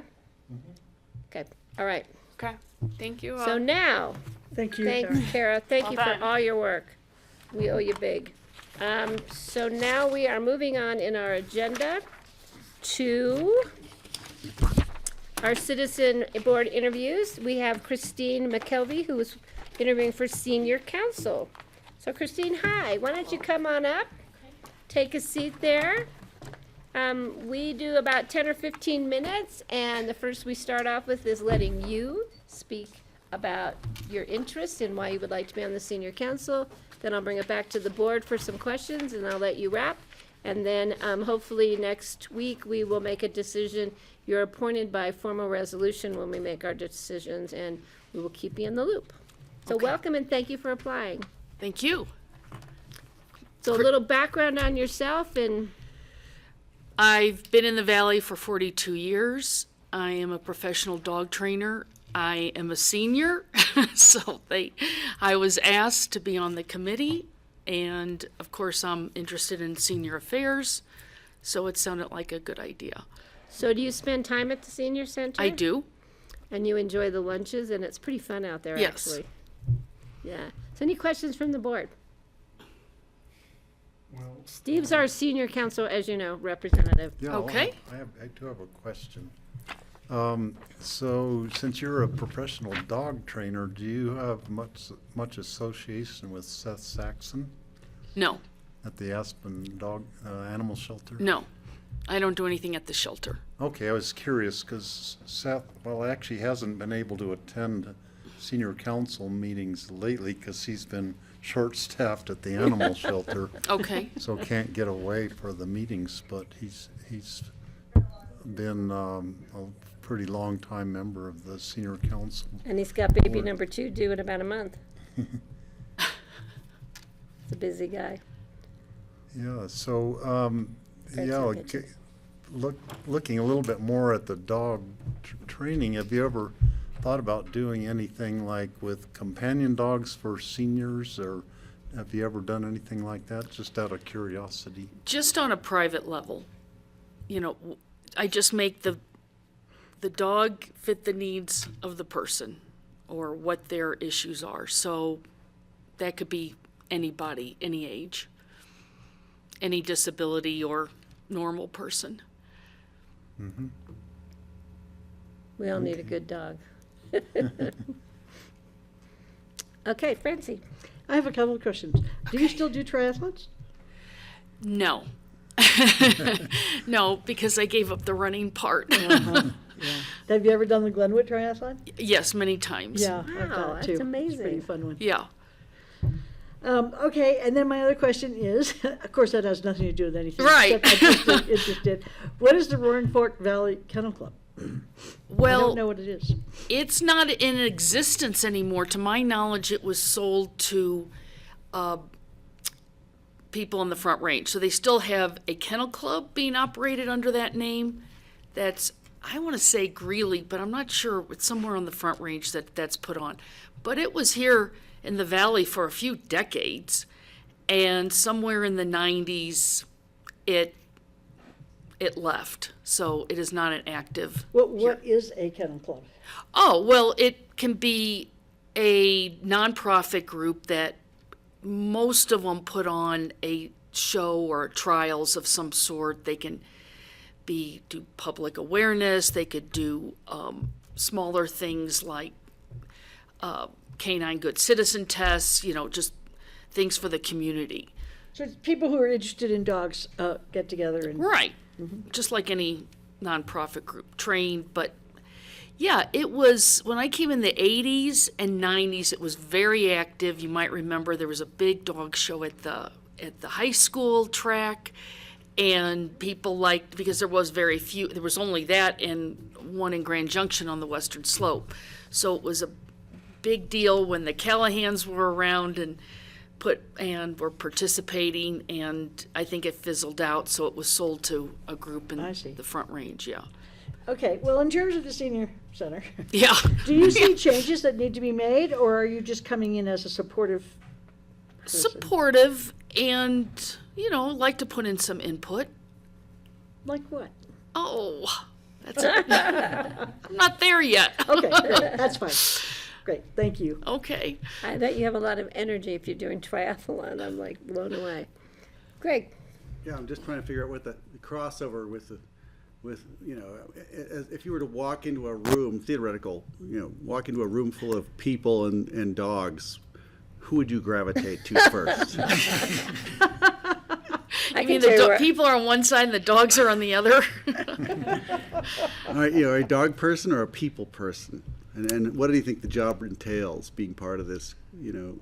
Are there any Senior things you know council. about dogs you can apply to the senior council? Wow, you guys are really blending these two things together.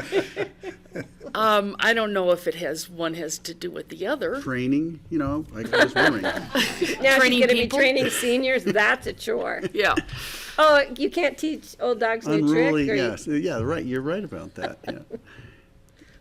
You can't train old people for new behaviors. I don't think you need to choose between dogs and people here. Okay. All right. Thanks. They both go well together, especially in this community. And the amount of time the meetings are, Patty, I'm looking. Monthly meetings, usually on a day that there's a lunch. Third Wednesdays in the month, and you'd be able to do that? Yes, I've been to 2 already. Oh, that's great. Yeah. Good for you. I'm impressed. I expect to come to one of these lunches and have them all be able to sit right when it's lunchtime. You know what? They're usually sitting ahead of time because they're getting treats. I was going to just say, sit. Sorry, We're not usually this good. We're a little slap happy. Right now. Actually, you're very refreshing, and I really do appreciate that after Would you today. like to be on the growth advisory board? We've been here doing That sounds interviews like a all big day. task. Yeah. Well, we will. Kelly, did you have anything to add to our? She's home with her dog, who just got neutered. So she. It's just one of those dog days. It is. Sorry I missed the beginning of your presentation. I had to wrestle my boxers back onto my dog. I actually was wondering, I'm interested in senior housing issues, and I wondered if you had any thoughts on that topic. Well, that's come up at a couple of the meetings that I was at about how much it still costs and people qualifying and not enough. So I don't know about thoughts right now, but yeah, it's a big topic. And it will continue to be. Ear the ground. Yeah. So, anything else the board has? We really, this board, I'm going to speak for this board, believe it or not. Really appreciates when people take time to apply for our advisory and our volunteer boards. We depend on them a lot. We have a very diverse selection. And so we appreciate your taking the time, and we will take it into consideration, and hopefully next Tuesday we'll make some decisions. When is our time frame? We're done with the applications? Or we're just always open with seniors right now? They're always open because there We have are so vacancies. many vacancies that we Okay. could potentially have people fill. Great. Okay, so thank you, and thank Okay. you, and I Thanks for apologize for coming the in. fact we're running a little late That's today. okay. Thank you Really so much. Thanks for having me. It was Yes. really nice to meet you. Nice to meet you all too. Not really today, I I'm know, sure. we're pretty easy today. Okay, next, we have Michelle Fox from the Thanks, Animal Patty. Shelter. Yeah. Are we good? Hi, Michelle. Thank you for applying to this committee. You heard our presentation, how we conduct these interviews. So if you'd like to take a few minutes and tell us your interest in serving on the Animal Shelter Board. And it's my understanding that you've spent time out there and that you have an affinity towards cats. All animals. So please introduce yourself and why you are interested in this board. Well, I live right there. I live in the North 40, so I'm at the shelter a lot. I'm friends with Seth, and I've been in this valley about 30 years, and I feel like I would like to contribute to the community by participating on a board like this, and I love animals a lot. So. And since you spend time there, are there any things that jump out at you with the animal shelter? Any change? I know the board's going to changes or things that. It's a great place. We think we all love it out there. It's incredible, and it's one of the best in the country. One of the And- best animal shelters in the country? It's amazing, yeah. Oh, really? I mean, it's an amazing facility, and it's just mind-blowing what we can provide for the animals around here, and they all seem very happy who are in there. I know everywhere in town is having staffing problems, and like you said, Seth, you know, was at the shelter, you know, working. He works his butt off, and so does everyone in there. So it's, you know, if anything, the only thing I would see is like some relief Yep. in that part, but We can work on that. especially with the second baby coming. I know, the second baby. Oh, look at it, it's pouring rain. Oh, My my God. windows are down in my car. Oh, I hope it's not raining down Valley. We have so much hay down. It's not supposed to be raining at all. Sorry for the distraction. Greg or Steve or Sure. Kelly, do you have questions? Greg? So, people person, dog person, cat person. I would go to the animals first, for sure. When you ask that question, I just chuckle to myself because Right. I always think that. I know that's the reason I asked is that, you know, if you're on a board, is it an advisory board? What are we calling it? What's it called? It's the Animal It's the shelter. animal shelter board, right? So it's really interacting with people and, you know, getting along in groups. And some people are better at, you know, some people I always just ask. It's just, you know, it's how are you in a room full of people? I'm super social, so I get that impression. Yeah, I definitely can work with both. But if I see a dog and a person, or you know, I'm going You had towards to the make dog. a choice. Me too. But no, I can Sorry. be around people. I like parties. I like social gatherings. So I'm a dog person who really has a thing about cats, so, yeah. Anybody What kind else? of thing about cats? I love cat, well, Oh, cat, not a okay. thing about cats, not a bad thing. I love kitties so much. Steve or Francie or Kelly, please. Since Kelly's out there a lot these days. Yep. Hi, Michelle. Thanks for applying. I'm curious, are there things that you're hoping to improve or update in your role on the advisory board? Or are you in more of kind of a maintenance profile regarding the shelter and its operations? I think overall, I'd like to participate in all, you know, parts of the shelter and help decide on budgets and decide on where maintenance is needed, you know, everything really, and be able to be a sounding board to people in the community who have opinions about it and answer questions. You know, I'm so close to the facility that it's easy for me to go over there and, you know, figure out the needs. I just feel like I could help in every avenue. Great. Thank you. And the applications are closed now? They are closed. They were closed last Friday. Okay. So no other applicants at this time, but as you recall. We've interviewed one other. Right. Okay. Right. Great. And the plan will be to hopefully discuss this on Tuesday. Don't let me forget to add that to our agenda next Tuesday so we can move forward on this one. Steve, please. So, Michelle, you on your application, you didn't say anything about being on any other boards or anything, but I presume you've worked with people in your jobs over the years and. Yes, I did help out probably with the Lucky have Day meeting. board. You probably are involved in meetings, employee meetings and different things like that. Could you talk a little bit about that, just your people skills? Because working on the board, you do have to, you know, deal with people talking about animals. Well, I deal with people all day. I work during the winter at Four Mountain Sports, so I'm dealing with tourists constantly and locals, all kinds of people who come into the shop. And I've been a substitute teacher the past 2 years, so I'm communicating with children frequently.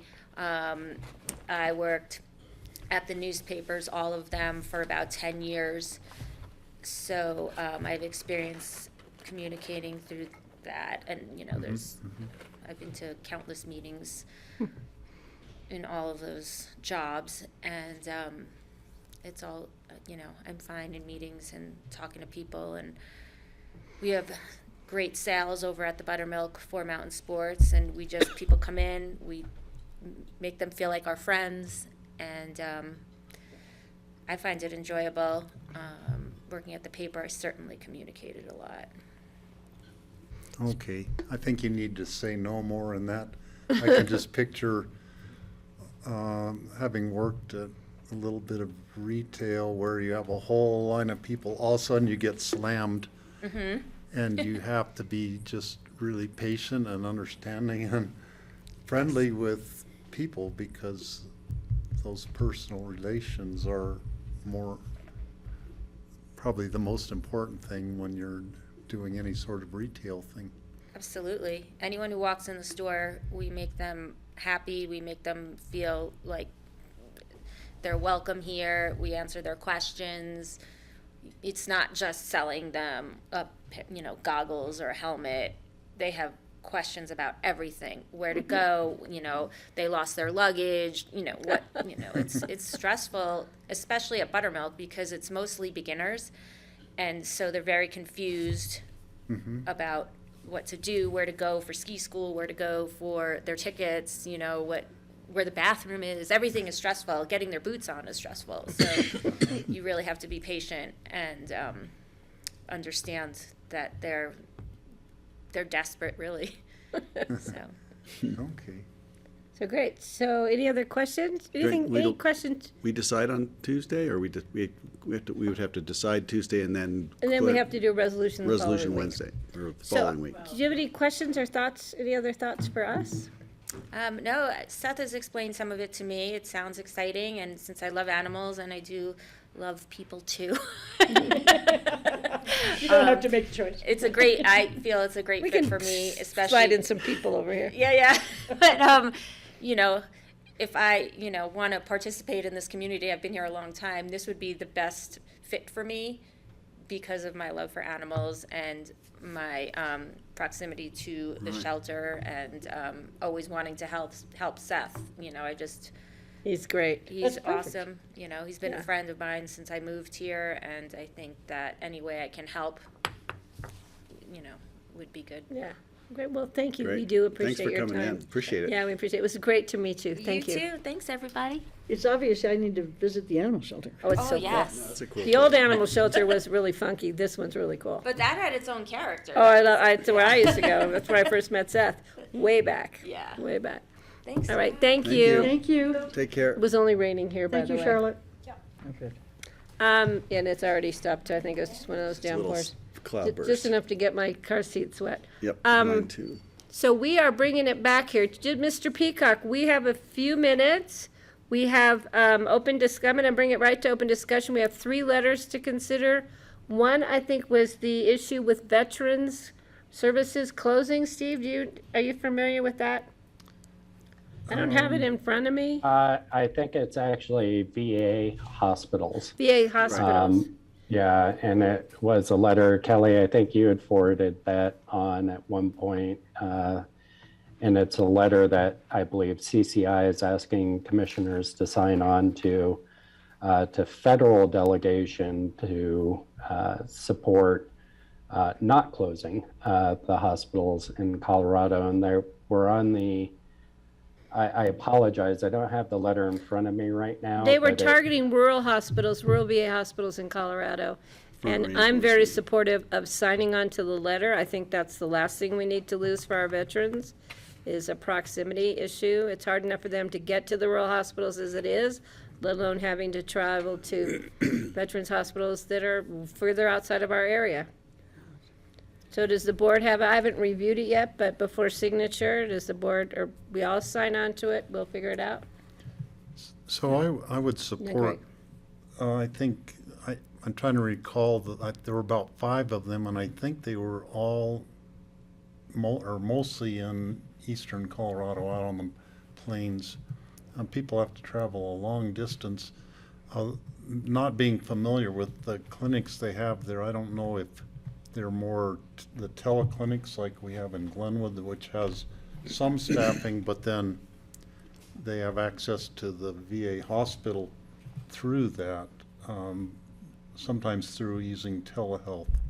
So, but I'm not sure what the operations are, but in general, I would support keeping the veterans facilities open and not closing them, so I would support Okay, great. signing the letter. Greg, did you have more to say? I know Kelly. Yeah, I just want to add, I saw it and it looked like something I would support, and I asked Krista Giesel, who's the vice chair of the Right, Public that's Health, you. and she works at the Glenwood VA, and she said she would definitely support it. It makes good points. She said the issue is they're going to make veterans from Lamar and Burlington go all the way to Denver for their health care. That's a 2 or 3 hour drive. That's crazy, so we need to Okay, try to Kelly? keep them open. Kelly, please, you had your hand up. Yeah, thanks. Thanks, Greg, for getting that input as well. I had sent it to Lindsay Maish, and just asking her if this was part of her conversation. And some of the input that she gave me is that while the closures are in 4 specific communities, the conversation that is relevant for us is connected to expanding more comprehensive veteran services, and not just focusing on the medical care that these clinics provide, but the additional services that veterans need in a more holistic and comprehensive way. And that was kind of why she indicated that that would be relevant for our support, even though the hospitals aren't directly affected in our community. Okay. So, if it, is it something, Greg, we all sign on to, or just the chair, or, so can you research that, let us know tomorrow? Okay. I'm gonna I move can look to, now. Let me take a quick look. okay, the next letter, I'm gonna move to the next letter. The next letter was something we got from the Bureau of Land Management. It was through Colorado, the Mountain Pact. It's the Colorado River Valley BLM Mountain Pact letter. It's mostly regarding, oil and gas drilling on BLM lands, and environmental concerns, and lands with wilderness characteristics. Has the board had a chance to look at this? I have a copy here if you, I looked at it online, I didn't. okay, does the board have an interest, or should we consider signature of this? I'd support it, certainly. Okay, and I think we all need to sign this. It's signed by individuals, or do you want me to sign it as the chairman and put down, I'm signing it for the Board of County Commissioners? What would you could guys do it, prefer? that'd be fine. I'm fine with that. Okay, I will get And that then done same for tomorrow. the veterans thing is also, they love the county's name on the list. That's how the other counties joined it, so we'd all be, Okay, so I'll follow up on I'm gonna that too. just say Picking County. yeah. So that one and the veteran, so that's, one is the veterans letter, I'll follow up on them tomorrow. 2 is this letter, and the third one is the fire department is Aspen Fire seeking a District. mitigation Grant, and they want support us letter. to sign a letter. I haven't reviewed it yet. I'm supportive of it. I'll just review the letter and see if it's worded the way we would like it to be.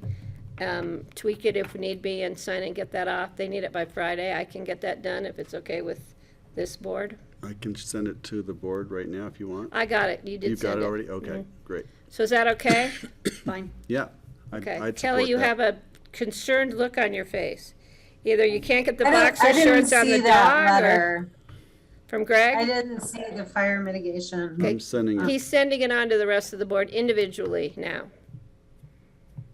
Patty, does I that? mean, I'm sure it's fine, but Yes, Does John? that come with my understanding, because we had some discussions at the staff level that I just want to make sure, does this come with a matching request from the county?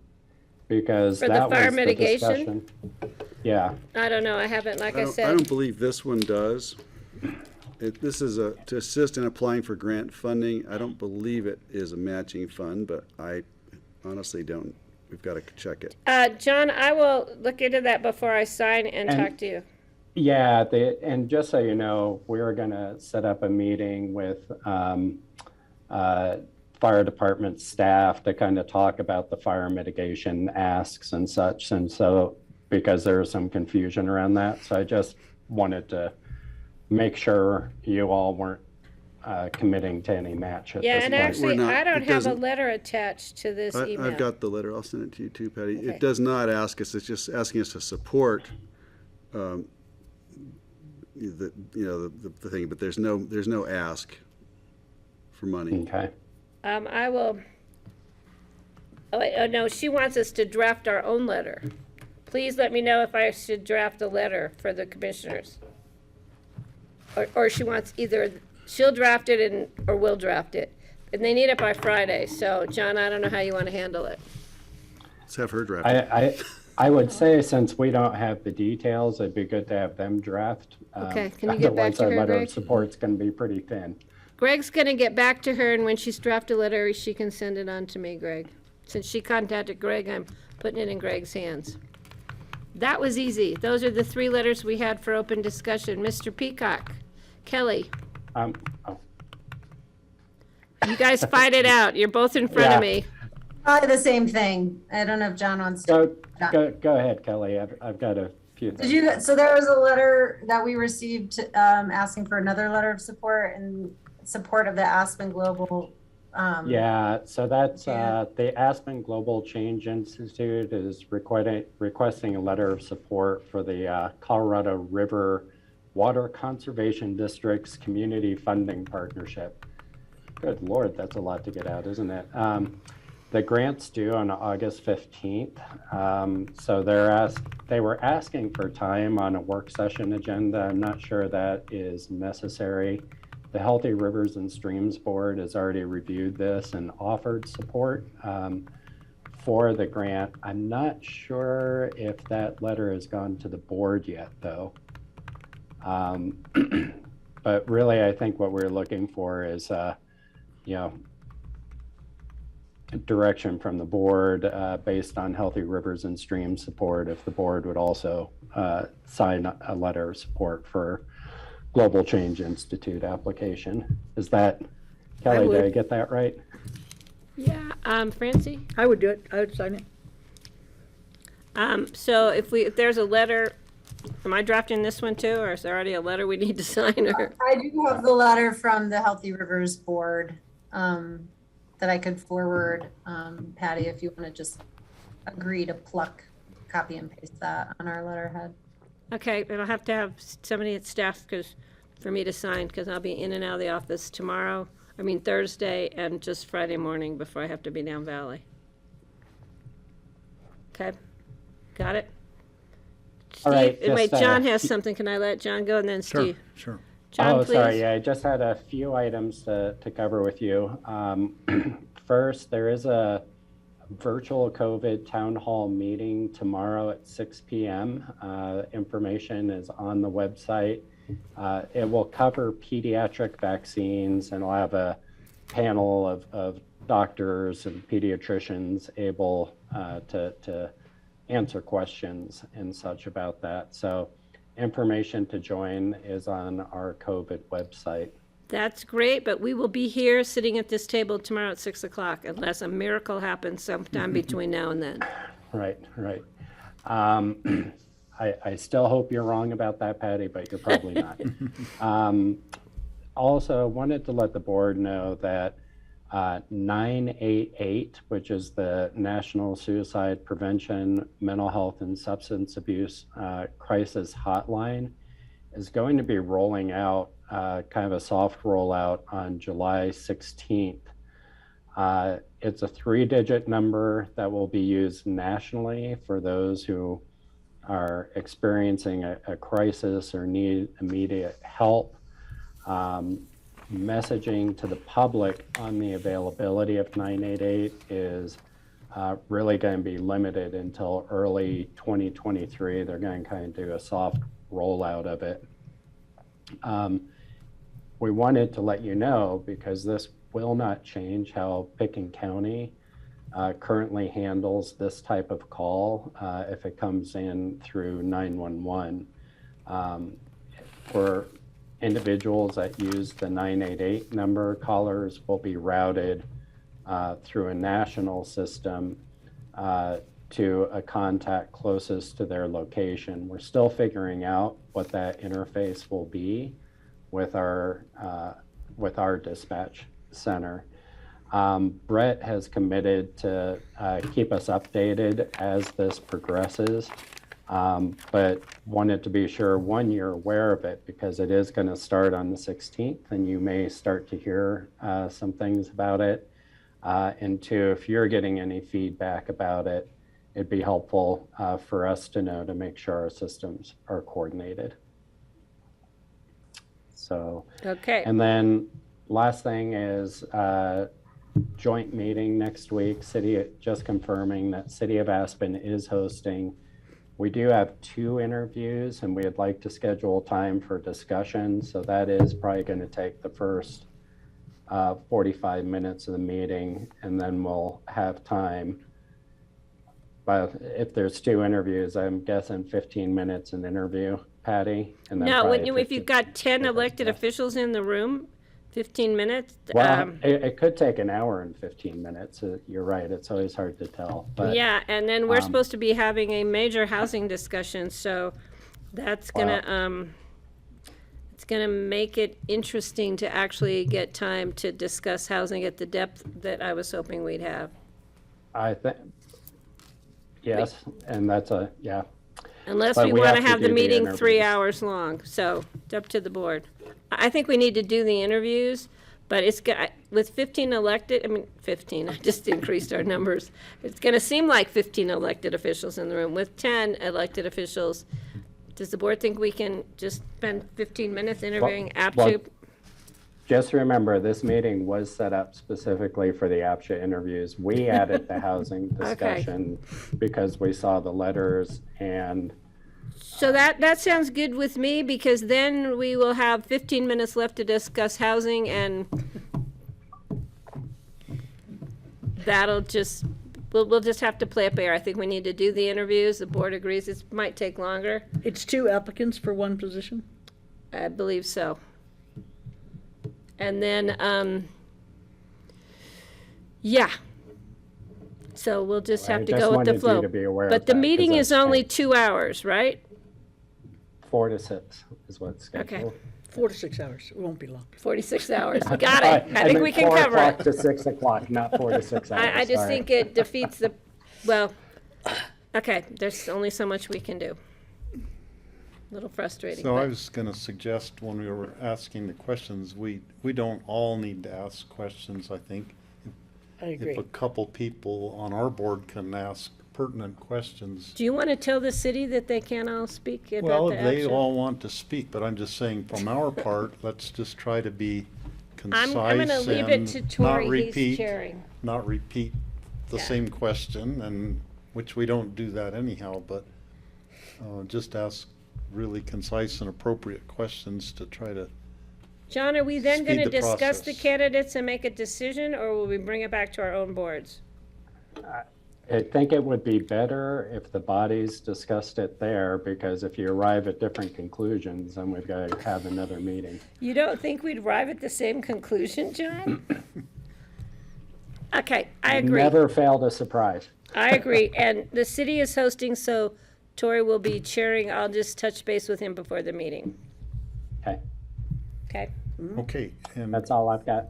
okay. Steve's got something. one item, Francie and I did an interview at the Basalt Library for a Picken County representative on their board of directors. Right. And the gentleman's name is Eric Palander. He is very well spoken. He's very knowledgeable about financial operations and management kind of things. And he had met with Carolyn Kane to discuss the inner workings of the budget of the Basalt Library. Seems like he'd be just a perfect candidate to represent Picken County on that board. Is he the only applicant? Yes. Yes. So would you like us, do we have to appoint him by resolution, right, John? Yes. So would you like us to do that? Yes. So if we can have Charlotte put that on for the 27th, because if we are doing, I think we'll probably have the senior one and the animal shelter one to do at the same time, so we'll combine all 3 if that's okay with the board. Okay. Any other open discussion from the board? Kelly, I see you flagging me down.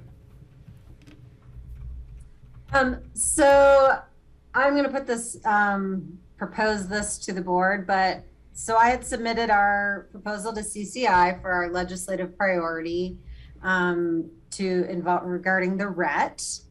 And there is a meeting on Friday to review all of the proposals that have been received.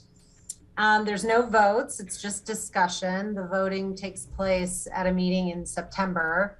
And I wanted to see if someone other than me wanted to present this. CCI has heard from me before on this topic, and it might be useful for them to hear from others. I have a very spiffy PowerPoint from last year.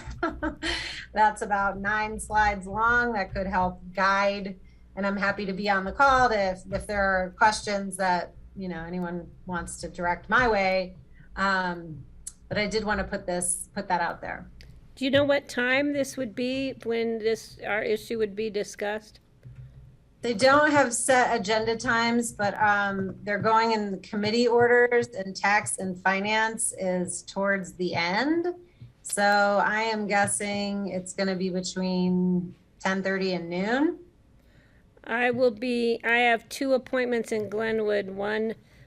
I have one here in the morning at 9, and then I have one in Glenwood before 1, and then I have one at 1. So send me the link, and if there's a possibility, I'll try and join to be your backup with my, I'll let you take the lead, and I'll fill in any other comments, if that's okay. So I will be at the entire meeting virtually, and I could do the main presentation, but you should send me the link to your PowerPoint so I could refresh my memory on all that, Kelly. And then I can be Steve's backup if I can. I'm going to be somewhere. I don't know where actually right now. Friday's one of those flux days. I hope to not be on the whole meeting, but I will be on the meeting for our presentation. So Steve, I'll send that to you if you want to take lead. That's great. Thank you. Okay. All right, so I have one more thing here for the board. Since we're heading down Valley, Highway 82 eastbound lanes are closed at El Jabal due to a traffic accident. So. That's east. You can't come home. Oh, that's right, I can go west, I can't come home? Can't come home. I'll just hang out with my grandson and you can run the meeting tomorrow. You can all spend the night at my house. So you can get off at Catherine's store and go on Frontage Road. No, by the time I'm coming back, it'll be open. Yeah, You're right, I was going the wrong direction, but that's the kind of day it's been. I have something for open discussion, but Yes. I'm going to do it another time. We don't have time. We have time, we've No. got 6 minutes. I have to ride the bus home, and if I'll be lucky to get home before I have to go to Redstone. No, I'll do it another time. We're not going all the way to Redstone, please don't go all the way to Redstone. I know where I'm going. It's Okay. just before Redstone. All right, so tomorrow we have a very long day. We start at noon. You can go if you want to. We start at noon. We will have 24 items on our agenda. So I'm hoping the board is prepared and we can be efficient, or it will be an extremely long day. Kelly, will you be in this space or running around trying to put boxers on a dog?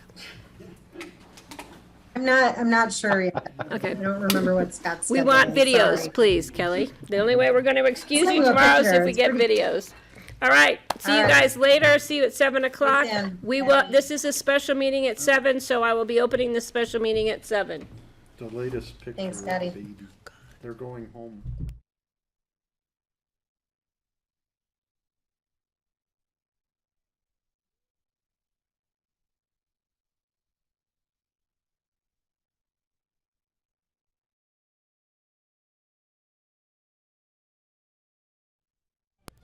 Oh, Steve, isn't it